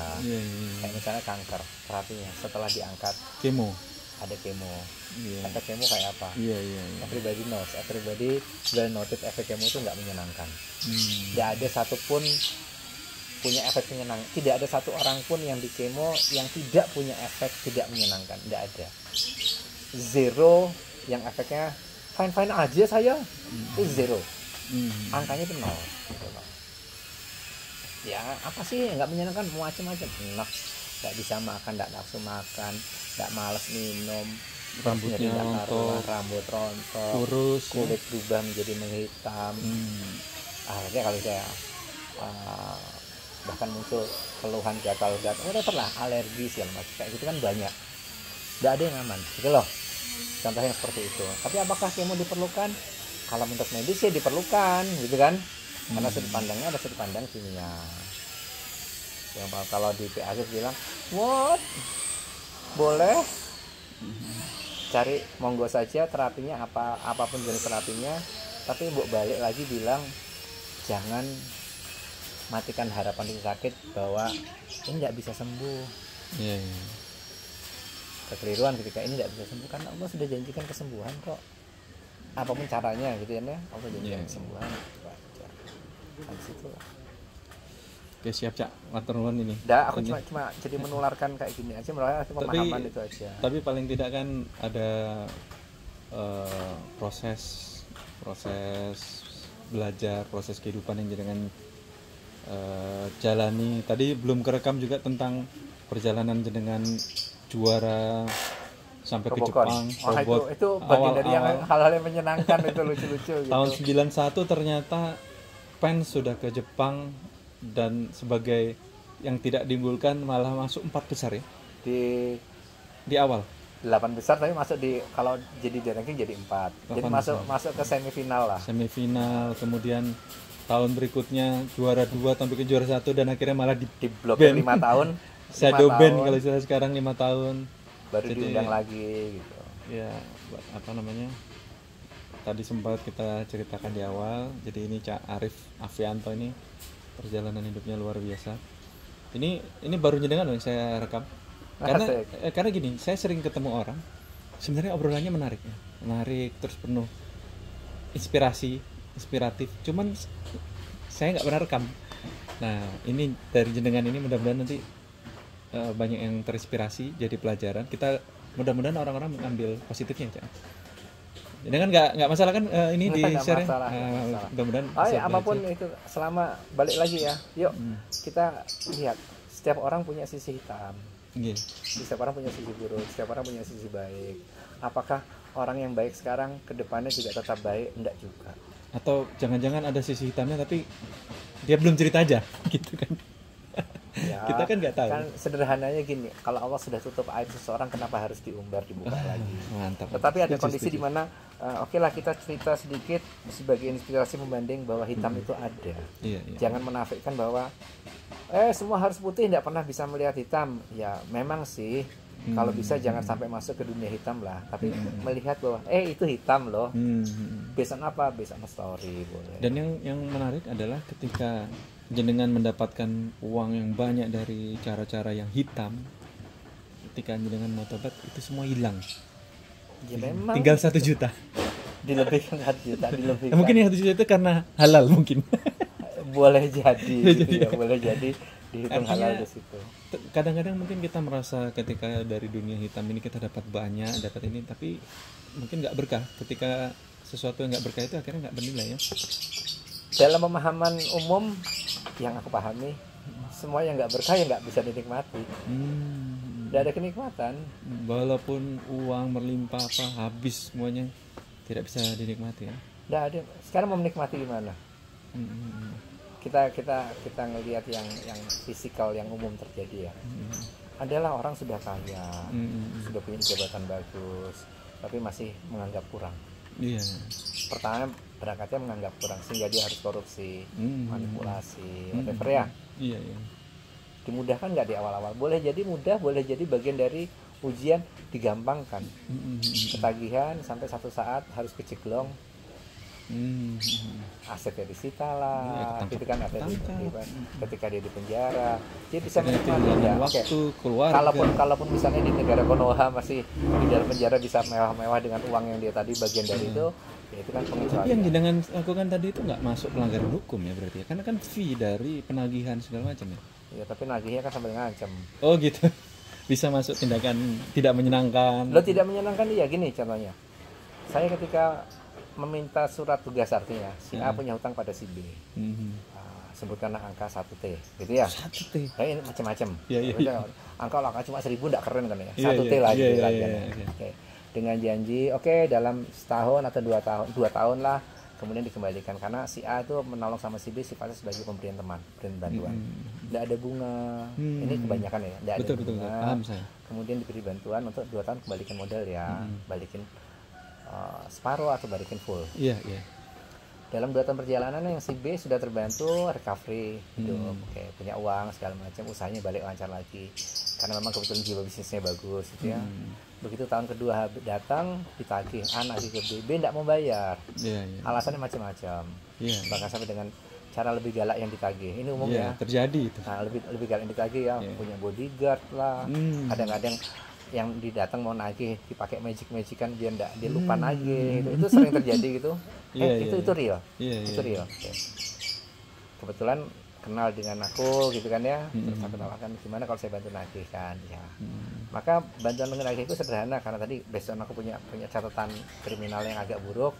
Saya bisa masuk ke sistem perbankan, saya bisa lihat si B ini aktiva pasifanya di perbankan itu apa. Oh, ilmu hacking jenengan gitu ya.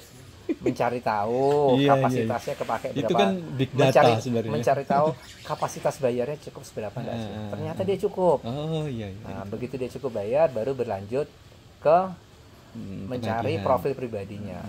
Siapa dia, di mana tinggalnya, aktivitas hariannya, foto-foto, kalau punya selingkuhan foto-foto, punya istri foto-foto, aktivitas gitu kemana, ya? anaknya di foto, sekolah di mana foto-foto, kemudian foto tadi dipilih, dikompil dalam satu, beli handphone bekas gitu kan ya, jadikan foto ya, karena punya agak skill grafis bikin kayak videotron dikit-dikit, video kecil lucu-lucu lah, itu nggak perlu excellent gitu kan ya.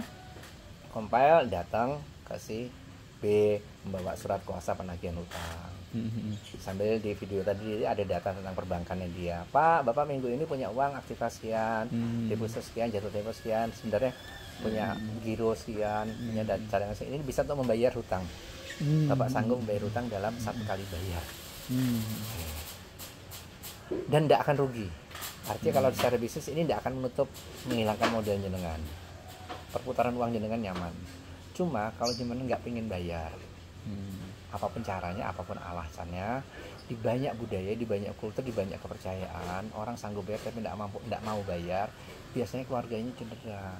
Ini loh Pak, istri Bapak tuh kalau belanja sekian, dia punya potensi nyebrang jalanan ketabrak truk. Selingkuhan Bapak, aktivitas sini nanti punya ketemuan, punya kemungkinan cedera di sini. Anak Bapak sekolah, naiknya lantai 3, naik turun tangga, kemungkinan kedorong temennya jatuh cedera, gitu kan ya. Itu kalau tidak mau bayar biasanya muncul. Dan itu biasanya muncul justru secara psikologis ketika saya sudah bicara di kepala jenengan tiba-tiba muncul pikiran negatif dan itu akan terjadi. Jadi yuk mencegah itu bayar. Kalau tahu.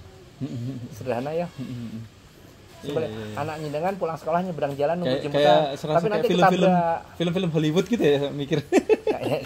Tapi saya bilang, maaf ya Pak, omongan ini kan sebenarnya omongan psikologis tidak bagus. Saya bilang itu. Tapi sekalinya sudah teromongkan, sekali sampai sudah dengarkan, ini jadi efek negatif di kepala jenengan. Untuk menghilangkan efek negatif bayar seperti itu. Ya pilihannya mau tidak mau ya. Biasanya apalagi saya bilang, Apalagi dia punya uangnya kan. Kecuali Kalau dia nggak kalau punya. dia nggak mau bayar sekalipun, aku bilang, Pak maaf ya Pak, saya bisa dapat data perbankan ini real time. Artinya saya mampu pindahkan uang Bapak, saya nggak perlu izin Bapak, uang Bapak saya ambil 1T untuk balikkan ke Mister A, selesai sudah. Selesai sudah, uang Bapak lunas, Mister A dapat uangnya, saya selesai, tugas saya selesai. Saya tinggal minta komisi ke sana. I can do it. Gitu loh. Kalau logis saja ya, kalau saya bisa dapat transaksi perbankan jenengan sampai detail, kemarin ngambilnya 2,5 juta, tadi pagi pakai kartu kreditnya 500.000, gitu ya. Artinya saya punya akses perbankan direct, saya bisa langsung belokkan kemana aja saya bisa, gitu loh. Tapi kan dia tidak pantas, saya jahat kalau gitu. Ya Bapak bayar atau Bapak mau saya pindahkan uangnya, itu aja. Nah, ngancem toh? Iya.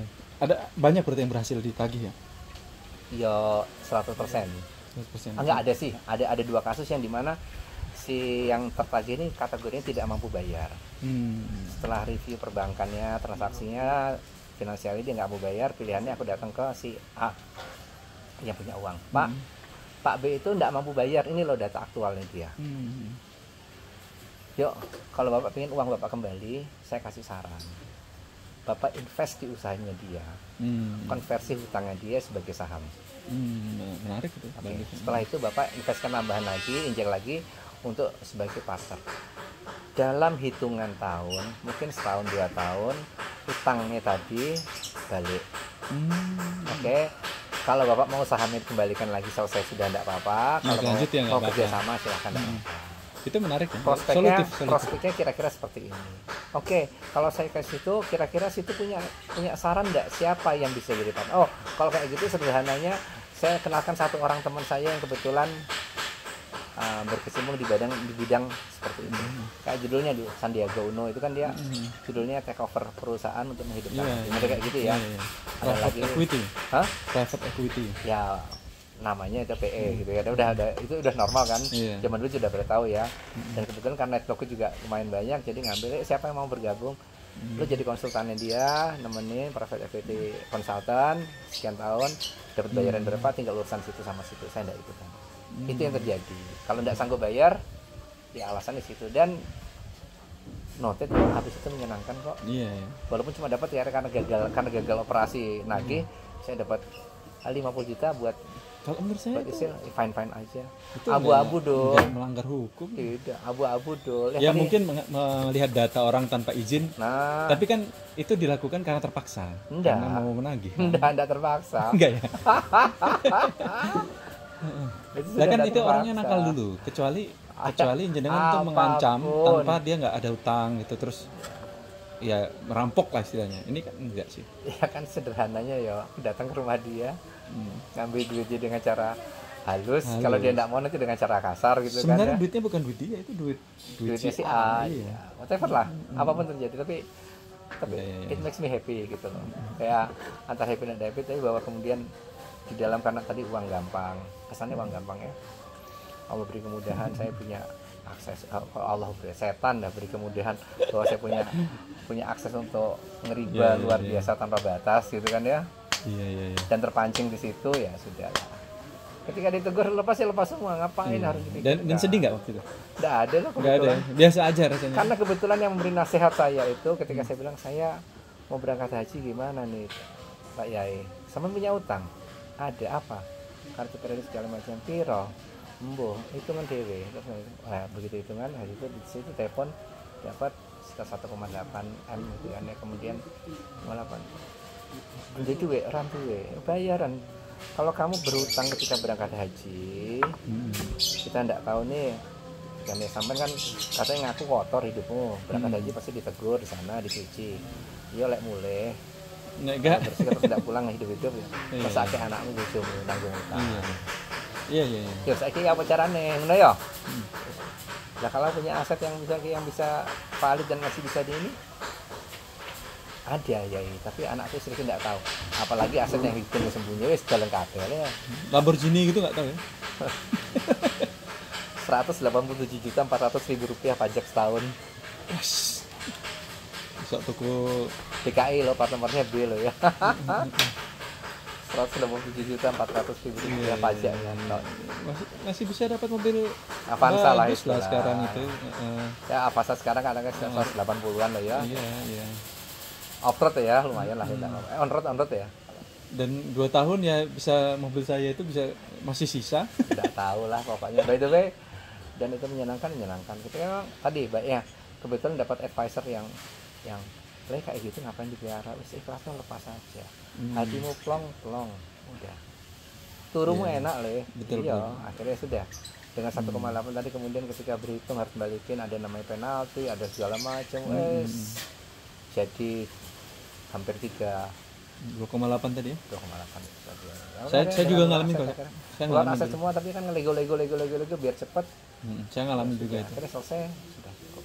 Nggak masalah toh. Tapi nggak sebesar sebenarnya. Tapi artinya sekarang gini, bukan besarannya. 500.000 pun kalau tidak ikhlas, berat. Iya.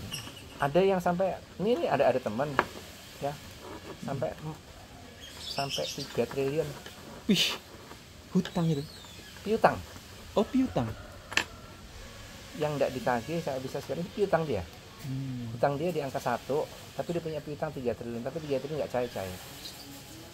Wih, ngeri banget ya. Whatever lah ya, saya nggak tahu sebutkan. Akhirnya, tapi sampai judulnya sampai sederhananya, ini bangun, ini kasusnya YAI, Bandara Jogja. Iya, iya. YIA, Jogja International Airport. Iya, NYIA. Oke, dia punya aktivitas sebagai salah satu kontraktor untuk land cutting di awal-awal. Tapi tidak dibayar oleh apa namanya konsultan kontraktor ya. Macam-macam lah. Dokumen tidak lengkap lah, ngelengkap ini perubahan lagi 3 triliun tidak dibayar, ya sudah sampai asetnya yang dijaminkan karena untuk operasional itu dia hutang bank. Ketika habis tidak bisa bayar segala macam, ditagih sama bank, pilihannya satu rumah di Golf View di Batam hilang, 2 rumah di Jakarta, di Jakarta akhirnya dia harus lepas, sampai harus pulang ke rumah. Sekarang manggon di rumah mertuanya. Pulang ke Jawa Timur 0. 1T itu 1.000 miliar kan? Ya, 3T. Piutangnya kan 3T, hutangnya 1T. Kayaknya 1.000 miliar. Ya sudah, apa boleh buat akhirnya. Tapi piutangnya belum ketagih sampai sekarang pun belum ketagih ya. Yeah. Ya whatever lah. Itu bagian dari nasib dia. Entah dia ikhlas atau enggak, tapi dan dia bisa lakukan itu. Dan dia nyaman. Bisa, ya, sekarang harus kerja lagi, akhirnya dengan skill yang kemampuan dia harus kerja offshore. Ya sudah dia kerja lagi, ngidupin keluarga lagi dari kayak balik 0 lagi, tapi dia happy. Sudah jauh lebih ekstrim dibanding aku. Iya. Yang cuma M dia sampai PO, itu aja dia bisa ikhlas kok ya. Like gumun-gumunan aku nggak ada apa-apanya dibanding dia. Jadi memang untuk hal yang susah, negatif itu kita harus lihat orang yang lebih susah dari kita.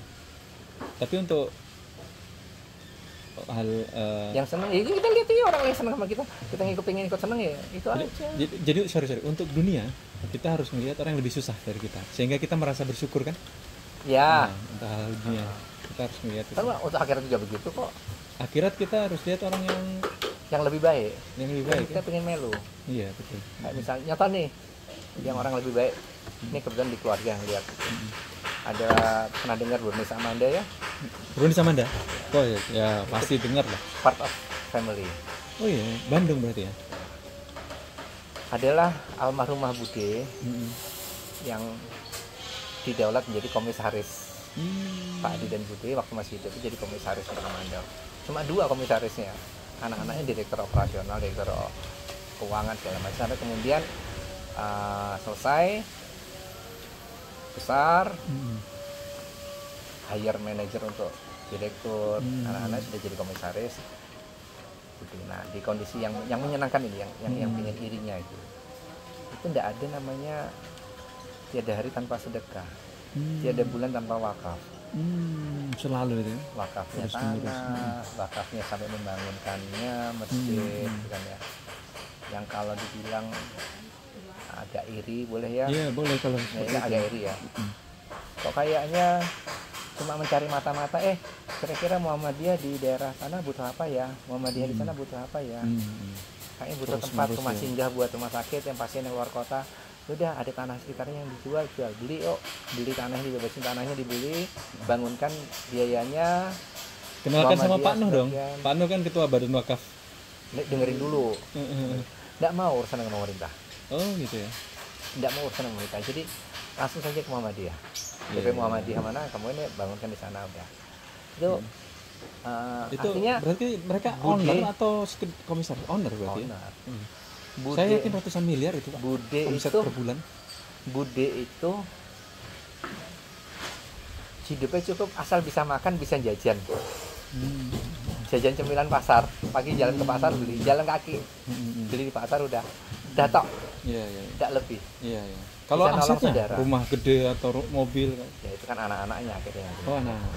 Bude tidak punya aset, artinya sudah Jadi Bude rumahnya ini rumah tetap yang sama dari masa pensiun dulu, rumah berarti cilik, dia yang rumah penemunya DPN. ya, penemu Nah jadi Amanda. Amanda Bronis Kukos itu kebetulan almarhumah ibu di Jogja yang iseng bikin di rumah saat lagi Bude itu kebetulan penjual kue, pembikin dan pembuat. Ibu itu bukan membuat kue, Oh. jualan lauk, Oh. ibu catering. Iya, iya. Kalau Bude itu penjual kue, pembuat kue, produsen kue dari kecil gitu kan ya. Pas lagi di rumah bikinlah brownies tapi dikukus. Bude ngeliat, lek ngene carane yuk dicoba yuk, tak ganti resepnya. Nah, karena ngerti kue, lebih ekstrim ngerti kue, bikin coba-coba 3 hari aja kok enak. Akhirnya anaknya yuk bikin kamu jualan di Bandung, langsung boom. Inspirasinya dari ibu jenengan ya? Dari ibu gitu kan. iya. Tapi kan ibu kan enggak pingin ngambil aku di sini pemirsa apa namanya hak cipta, enggak ada. Ada. Dan kebetulan enggak ada yang Tapi tetap dapat loh, Cak. Dapat apa ya? Jariahnya pasti dapat. Pahala jariah. dalam yang menyenangkan dalam dunianya saja gitu ya. Yang keluarga Bude di Bandung ya enggak pernah lupa. Artinya banyak membantu bapak dan ibu. Artinya enggak pernah kekurangan bapak ibu selama ini. Gitu kan Iya, ya. Ya banyak lah yang menyenangkan dan keluarga di Bandung. Bayangkan tadi kayak Bude saja yang dari dividen komisarisnya gaji per bulannya saja itu cuma diambil 2-3 juta, sisanya dia punya asisten keuangan. Wakaf gitu ya. Wakafkan yuk, Sedekah. sedekahkan. Nah itu Keren. tidak ada remnya. Iya. Waktunya berangkat, ada yang mau berangkat umroh, oke. Perusahaan Amanda Brownies ngadain umroh untuk katakanlah 50 karyawan dan pasangannya. Terus Oke. Bude cuma bilang, bapak ibunya diajakin yang bayarin aku. Gitu. Jadi karyawannya kalau yang masih single yang enggak punya pasangan, bapak ibunya berangkatkan umroh, yang bayarin ya, komisaris gitu sedekah kan. ya berarti itu. Itu sedekah. Ini kan menyenangkan kayak gitu. Iya. Melo pingin bisa Pengen, begitu. ya. Tapi kapasitas saya sekarang belum mampu, ya udah. Mampunya di mana ya? Bantuan terapi aja. It's okay kok. Ya itu juga sedekah ya. Iri. Sedekah itu juga sedekah menolong orang kan sedekah ya, menolong Senyum aja sedekah. Iya. Kenapa enggak itu ya? Menghilangkan rasa sakit dari orang lain itu juga sedekah. Ya bisanya begitu ya itu. Iya betul, kita harus tidak bisa melimitasi diri kita. Sedekah harus punya uang banyak dulu. Dengan apa yang kita bisa, dengan ilmu, dengan senyum. Dengan berbagi, bikin vlog berbagi itu juga sedekah kok ya. Nantinya ya, whatever lah ya. Iya. Saya Pengen jadi jujur aja ini vlogger, tempat ini sudah 3 tahun setengah. Jangan dulu praktik. Iya. Selama 3 tahun setengah itu nggak pernah untung 1 bulan pun. Minus terus. Ngidupin orang segini banyak loh coba. Awal-awal malah minus 20. Banyak karyawan itu. Dan mereka kan butuh Yang hidup. ini sekarang tukang-tukang nggak saya hitung. Tukang untuk ini itu saya anggap bagian dari pengembangan. Operasional ini kemarin ya hampir 10 minusnya. Tapi udah 3,5 tahun. Oh iya betah. Ya saya anggap itu sedekah saya begitu. Alhamdulillah. Saya nggak bisa pas soalnya. yang live supportnya dengan apa? Ini Ini kan usaha judulnya ini konstruksi. kan cost. Konstruksi. Ini kan cost. Artinya income-nya dari Konstruksi, bangun rumah, renovasi rumah. Itu. Sekarang saya juga punya sate di Gondomanan, Gondomanan, di dekat Hotel Senopati, ya. sebelahnya persis. Gondomanan, Hotel Senopati, sebelah barat jalan. Selatan jalan. Itu kan timur barat. Kalau dari perempatan timur, Itu kan jalan apa namanya? Jalan Pahlawan. Panembahan Senopati. Kalau Kalau dari Taman Pintar Dari Taman Pintar ke arah Jembatan Saidan. Ke arah Jembatan Saidan. Oh, ke arah Saidan. Saidan. Jadi ke arah timur. Nah, Oh, berarti kan timur, jalanan selatan timur jalan. barat gitu ya. Iya. Timur barat. Jadi sebelah selatannya. Iya, Oke. iya. Nanti persis sebelah itu. Mampir aja, Cak. Jangan bilang aja temannya saya. Terus? Nah, itu biayanya juga 50% lebih 0 mahal. rupiah. 50% lebih mahal. Lebih Enggak, mahal. tidak harus begitu apa. By the way, sate apa toh? Sate Kelata, Sate sate Kelata. kambing. Tapi ada ayam juga. Namanya Mbah Soekarjo. Mbah Soekarjo. Mbah saya itu dari Pacitan. Mbah Soekarjo. Oh, daerah situ ya. Iya, iya. Mampir, Oh, Cak. Panembahan itu di situ ya. Itu juga akibat dari apa ya? Kolaborasi dengan alumni Pak angkatan 86. Sorry, 88. Jadi setahun di atas Di atas. dengan ya. Dia punya tempat itu, dia dapat warisan lah dari orang tuanya. Tiga apa yo? Mana ya? Jadi orang tuanya kan sudah usia 80 lebih. Mungkin sudah kemarin sempat kena Covid, terus berpikir ini harus saya hibah ya berarti karena belum meninggal. Waris. Hibah atau waris? Waris kan kalau sudah meninggal ya. Oh iya, hibah. Hibah, jadi dihibahkan ke anak-anaknya. Nah, lalu di situ akhirnya Bukan waris ya, hibah. Kalau hibah tuh nggak ada aturannya. nggak ada aturan. Mau Ya, si anak-anaknya itu si A dapat 80%, dibagi. si B dapat 20% enggak apa-apa. Dibagi rata enggak masalah. Dibagi rata. Bukan hukum waris ya. Bukan. Nah, itu dia dapat di situ. Ada juga yang waris, tapi karena warisnya ini Nanti. waris ke bapaknya. Heeh. Jadi dari kakek nenek dan ini bapaknya bersaudara. Jadi masih belum bisa diapa-apakan. Karena harus menunggu keluarga lain. Kalau yang ini sudah ke dia hibah. Kalau dari hibah. Akhirnya kita kerjasama, ya modal bagi dua. Terus juga saya yang mengelola, dia yang punya tempat kan. Tadi aja 50-50. Udah, itu alhamdulillah sekarang sudah mulai positif. Akhirnya. Sebelumnya 4 bulan ya minus terus. Oh, usaha itu minus itu wajar. Iya, iya. 6 bulan pertama itu naik turun, begitu 6 bulan bisa stabil, mulai naik, lah di maintain. Kopi saya yang tadi saya cerita, perobatan itu 2 tahun. 2 tahun itu kan 24 bulan. Hanya 2 bulan tidak rugi. Sisanya 22 bulan rugi terus. Jadi itu ya. 2 bulan tidak rugi itu karena musim liburan Jogja, dan yang laku itu bukan kopi tapi produk oleh-oleh bakpia kukus yang saya jual itu menolong, jadi sisanya itu rugi.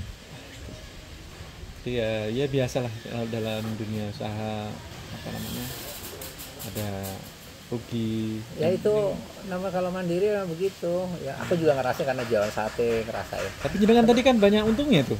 Lah ya kesana. Sate untung, angkringan untung. Balik lagi, untung nggak untung itu karena nggak punya kebutuhan harus membiayai istri di rumah. Kan istri di rumah tadi hidupnya dari sisa yang Sangon asal tadi. tenaga kerja sangon tadi itu Iya, loh. iya. Jadi nggak punya, harus nyisihin buat dia. Iya. Enggak, 1 juta tuh buat senang-senang beli vape, nge-vape, di rokok. Nah itu kan Masih ada gitu ya. 1 juta itu cukup loh nge-vape, ngerokok. 1 juta itu gaji tadi jenengan itu ya. Itu gaji gua hanya buat ngerokok. Pulang ke rumah ini enggak. Gitu. Karena di rumah istri sudah dari itu tadi Ya, ya. tadi sudah di situ. Enak toh? Enggak beban toh? Saya nggak ada ya. Saya nggak ada pensiunan.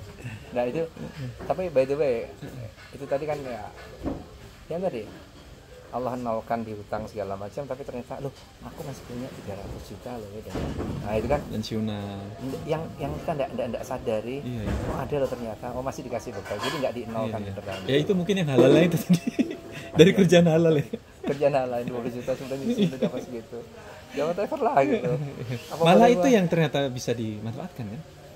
ya enggak, Harusnya kan modalku ngerti, tutulan sate itu mulai dari 400.000, bikin nanti nambah. iya iya. Karena tadi tidak harus mencari untung untuk biaya hidup keluarga, jadi kerjanya nyari untung satenya, yuk maju, onone dapat untung tambahkan jadi modal, untung tambahkan jadi modal, untung tambahkan jadi modal. Maksud saya gini, harusnya secara logika kita dapat uang 400 juta, 200 juta per bulan. Ya dari situ kita ambil 300 juta, sisanya mau kan bisa ya kita tabung untuk apa? Itu hitungan orang normal, saya hitungan nggak normal. Tapi ternyata malah dari yang halal yang bisa dapat tabungan. 400.000 naik. Angkringanku jujur ya, ketika dari model yang tadi 400 habis itu angkringan, oke. Toko kosong nganggur. Dia pakai itu ternyata. Jualan nasi uduk aku pakai. Masih udah. Jam 2 pagi bangun masak. Karena Dewi, aku samain Dewi. aku tukang masak, Bro. Aku tukang masak. Iyalah Nasi wis uduk iso enak. sate Nah, udah, Bali-Bali jangan cerita lah. Aku memang tukang masak itu. Nasi uduk bikin, jualan pagi setengah 6 sampai jam 9 di depan ruko itu. Jam Goden itu. Ya lumayan lah kalau dapat penghasilan dari jualan nasi uduk 100.000 cukup. Gue rokok juga. Orang enggak butuh buat hidupin keluarga, mau diapain? Enggak punya beban dong hidupin keluarga. Ya. Oke. Jadi enggak ngejar angka. Ngejar punya aktivitas. Iya. Kemudian kepikir ada angkringan dari sore, masa sampai sore ada. Berarti modal gerobak. Angkringan itu aku gerobak itu pinjem, sewa. Oh, iya ada sih sewa. Ada sewa 300.000 sebulan. Betul. Saya tidak nyewa karena kebetulan anakku yang pertama ini kebetulan punya teman-temannya itu adalah yang nyewain gerobak. Oh gitu. Dia punya persewaan gerobak. Itu aku bilang, "Kapan mau mulai?" Gitu ya. Nyewa tapi bulan pertama nggak bayar, nanti bulan kedua belum bayar ya, nggak punya uang apa. Ya masalah punya uang kan nggak punya modal. Iya. Masalahnya asetnya belum kejual. Ini jual aset, jual kursi meja udah cepat tuh yo. Iya, yang sebelumnya yang di sate tadi. Kan enggak cepat. Ya, cepat. Jual murah cepat tapi harus viral nih. Alon-alon lah. Iya. Toh bukan enggak sakau ya kan. Iya. Ya di kondisi itu belum punya uang nih. Iya. Punya uang 50.000. Gerobak, punya uang 150.000, 200.000. 150.000 buat biaya angkutnya aja dibayarin, gerobaknya ditinggal. Oke, karena kebetulan temen gerobaknya juga di rumah nganggur nggak ada nyawa, disewa nanti dibayar bulan kedua nggak apa-apa ya, boleh. Dia meminjamkan dengan potensi nanti dibayar. Iya. Punya harapan dibayar ya toh? Ya Pak. Biaya angkutnya tapi dia Om yang nanggung ya. Ya. 150.000 dari Klaten. Oh dari Klaten. Ya. Dia taruh di situ. Aku punya peralatan banyak, gelas piring dari bekas resto tadi dipakai, nambahin di situ. Modal pertama 50.000 Mas. Beli sasetan, susu sasetan. Iya. Beli nutrisari sasetan, beli kopi dan gula. Tok. Tidak apa-apa. Termos sudah ada ya? Akan semua sudah ada. Terus kemudian apa? Oh nasinya, nasi kucing bikin sendiri. Oh masak iso, isinya nasi kucing ekstrim. Nasi kucingnya pedes gitu ya. Nasi goreng. Plus ada nasi goreng teri, ada nasi goreng kering tempe. Wah, tambahan bonusnya emping. Jadi namanya memulai kan kudu mancing. Iya. Mewah, harganya kode Rp2.000, tapi isinya seharga Rp4.000. Tapi tetap untung ya? Ada marginnya? Nggak ada. Nggak ada. No, itu zero. Nggak. Hitung-hitung biar mancing promosi. Ya, mancing ya. Promosi. Iya. Kalau dari nasi tadi nggak laku, nggak ada untung. Berarti memang habis adanya di tapi minuman. Di minuman tadi kan lumayan. Ada kulkas jadi nggak beli es, sudah bikin sendiri. Akhirnya karena makin lama akhirnya beli es setelah perjalanan. Setelah rame karena nggak cukup kapasitasnya ya. Nah ini 50.000 satu hari jam 2 siang itu barang udah habis, uang udah ngumpul 50.000 lagi. Belum habis tapi uang udah 50.000. Pulang lagi ke sebelah ke Mirota. Jadi masih belinya di Mirota. Ya, Mirota juga masih harga mahal. Masih harga mahal. Murah ya? Kan bukan grosiran. Kan eceran sudah hitungannya. Oh. Ya walaupun belinya satu pack ini kan lebih murah dibanding beli satu eceran lebih murah. Tapi akhirnya udah jalan lagi situ. Jadi 3 minggu pertama masih belinya di Mirota. 50.000 keuntungan hari ini, ternyata uang bisa masuk 130.000. 50.000 jadi 130. Besoknya 130 dibelanjain semua. Tambah lagi jadi 250. Kan nggak gaji orang lain sendiri. Iya. Sama tadi ya, ponakan atas ponakan sudah selesai, beli sate ya sudah selesai. Tutup sate ya sudah tutup. Dia punya usaha sendiri ya terserah gitu lah. Dia jual beli online sambil jalan. Iya. Terus lama-lama ya akhirnya belanjanya bisa sampai yang ekstrim, seminggu 6 juta ya. Berarti satu hari hampir sejuta ya? Apanya? Setiap hari belanja atau seminggu 6 hari? Sekali. Capek kalau tiap hari. Iya, artinya kalau nyetok orang kita punya bayangan 800-900 ribu kita ya? punya ruangan luas nggak pakai beli tumpukan apa-apa ya. Nggak bayar biasa sewa tempat kok. Ya akhirnya juga ketika beli sekali seminggu juga jauh lebih hemat. Bayangkan kalau satu sasetan kita beli eceran adalah 1.000 sampai 1.500 rupiah untuk beli sendiri. Betul. Minum sendiri ya. Nutrisari di FS rata-rata kalau di warung-warung retail itu 1.500. Iya. Atau kadang 2.002. Oke. Tujuannya. jarang lah ya, jarang yang di bawah 1.000 jarang. Iya, nggak ada lagi. Oke, kemudian kalau kita belinya sasetan rencengan, harganya bisa Rp900 atau kadang Rp750. Iya. Kalau dihitung, jadi ya 7.500 itu 10 kan gitu ya, harganya 250 sampai Rp9.000. Kalau saya belinya 1 dus, harga per piece-nya itu di kisaran Rp500. Kalau belinya 1 4 dus. kali. Kalau saya belinya 10 dus, harganya menjadi kisaran Rp350 sampai Rp450. Jauh banget ya sebenarnya. Itu dong. Kalau beli dusun banyak kan ada diskon lagi. 250 ya. Itu modal berapa ya dari pabriknya ya? Nggak tahu lah. Nanti lihat kalau main HPP jangan tanya aku lah ya. Iya ya. Ada HPP, ada biaya promosi lah hitungannya apa. Artinya BTW Distribusi. dusun itu menjadi, katakanlah saya bilang nutrisari saja saya belinya hanya Rp450 per Per piece, per saset ya. Kalau belinya dus-dusan. Dijualnya kan gitu. 1.000. Enggak. 2.000. Minuman 3.000. Iya iya iya. Nah, 7 kali lipat. Ya itu kan 6 kali ada lipat. esnya, Iya, gitu ya, ada airnya, Air nyucinya, ada lampu, Nggak. ada. Ini lucu. Bisnis ini lucu. Es saya belinya, saya nggak bikin. Telepon es kristal datang pagi. Berapa banyak saya punya freezer karena bekas itu taruh freezernya besar untuk nampung 6 pack, 6 kantong. Ya, Jadi plastik sekali ya. beli 6. Besok pagi habis berapa, malam itu habis berapa, besok pagi datengin berapa sisanya. Kadang habis 5, kadang habis 4, gitu ya. Kadang habis semua. Banyak itu. Punya saya ini 2 itu bisa tahan seminggu. Itu lain bisnis. Iya. Jalan Godian loh, jalan Iya, utama. iya. Ini di kan hutan. ya. Ini di hutan, jangan bandingkan itu. Tapi whatever, ada suasana yang berbeda. Di situ itu hanya es saja. Jadi pagi datang jam 7 itu sudah datang, mereka nurunin ngambil. Duitnya itu saya nggak nyetor bayarin nggak. Ada uang di kotak yang tinggal ambil. Oh iya. Nah Percaya kemudian nih. jalan-jalan tadi, akhirnya ada yang datang, kami angkringan, ada yang, Pak aku nitip ya, Bapak ada nasinya, Pak saya boleh ikut nitip nasi ya. Kalau situ nitip selama konsisten, nasi ini kan aku yang bikin, aku nggak bikin. Kamu mau konsisten? Iya, datang sini. Datang pagi, nanti siang cek. Kalau kurang tambahin, kalau habis, kalau enggak ya sudah diganti. Saya enggak mau sore, gantinya kalau mau nasi. Jangan nunggu sore, pokoknya siang duhur harus datang. Yang nggak habis diganti yang baru, gitu aja. Gitu aja gimana? Mau udah. Jadi sampai akhirnya supplier kacang segala macam, mereka datang, mereka nulisin harga mereka.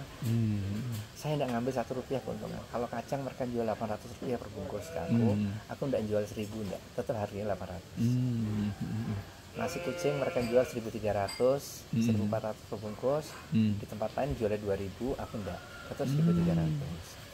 Harga mereka tetap adanya. Ini banyak yang komplain penjualnya, Pak enggak enak sama angkringan di sebelah sana. Ini enggak enaknya di mana? Dia jualan, dia ngambil untung. Saya di sini ngambil untung enggak masalah. Kalau namanya Allah atur rezeki, datangnya ke sana semua, beli enggak ke sini. Mau saya jual Rp500 pun Allah enggak kasih rezeki, saya enggak akan beli ke sini. Setuju. Gitu ya? Konsepnya begitu. Gampang kan ya? Ya wis. Terus kalau datang situ naruh, nanti pulang hitung berapa yang masih sisa, ngambil uangnya sendiri ya. Nanti kalau saya ngambil lebih, itu urusanmu. Ambil aja. Saya tidak mau hitung-hitungan, bayang no. Orang belanja cuma ngeliat ada label harganya, dia hitung sendiri, saya ngambil berapa, cemplung nang kono, anak susu yang cukup dhewe. Itu ya. Modalnya kepercayaan banget itu ya. Total loss. Tapi nggak dihitung juga, jadi kan ngitung nggak? Enggak, saya pokoknya nanti ngumpulin. Jadi kalau aku ngumpulin uang yang 10 ribuan, 20 ribuan itu digulung, masukin ke kotak. Di situ juga enggak ada security, enggak ada kunci, enggak ada. Gulung, CCTV nggak ada ya?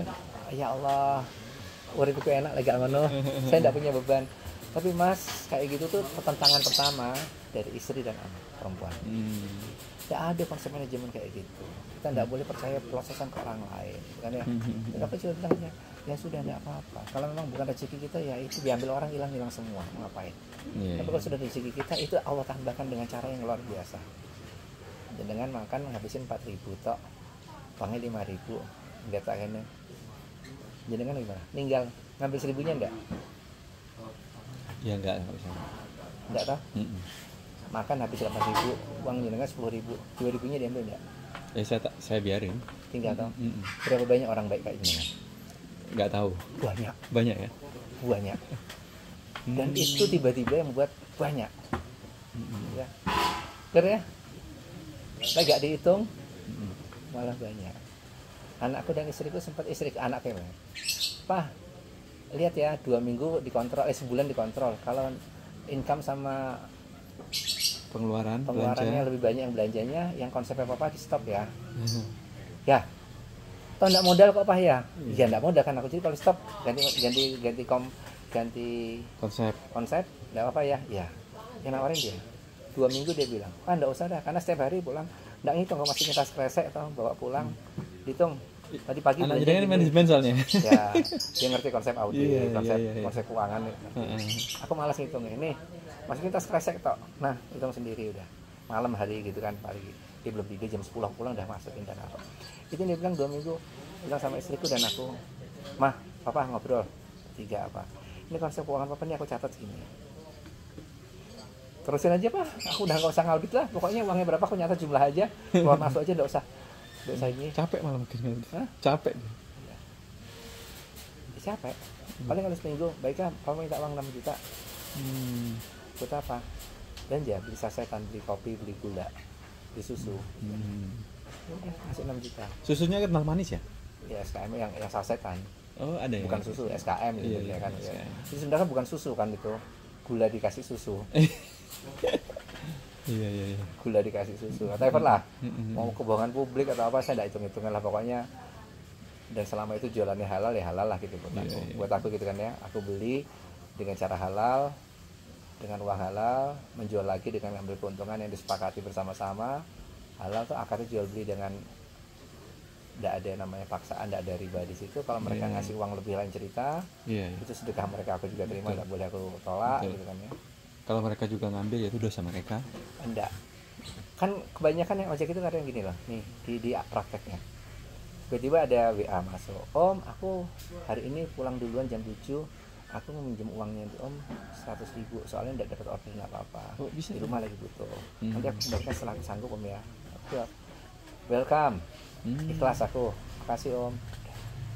Nanti 3 hari lagi, Om aku udah naruh ya 100.000-nya, tak masukin di laci. Oh ya, makasih. Sampai gitu ya? Loh, terus ngapain aku? Kok nyusahin kau? Iya. Selama ada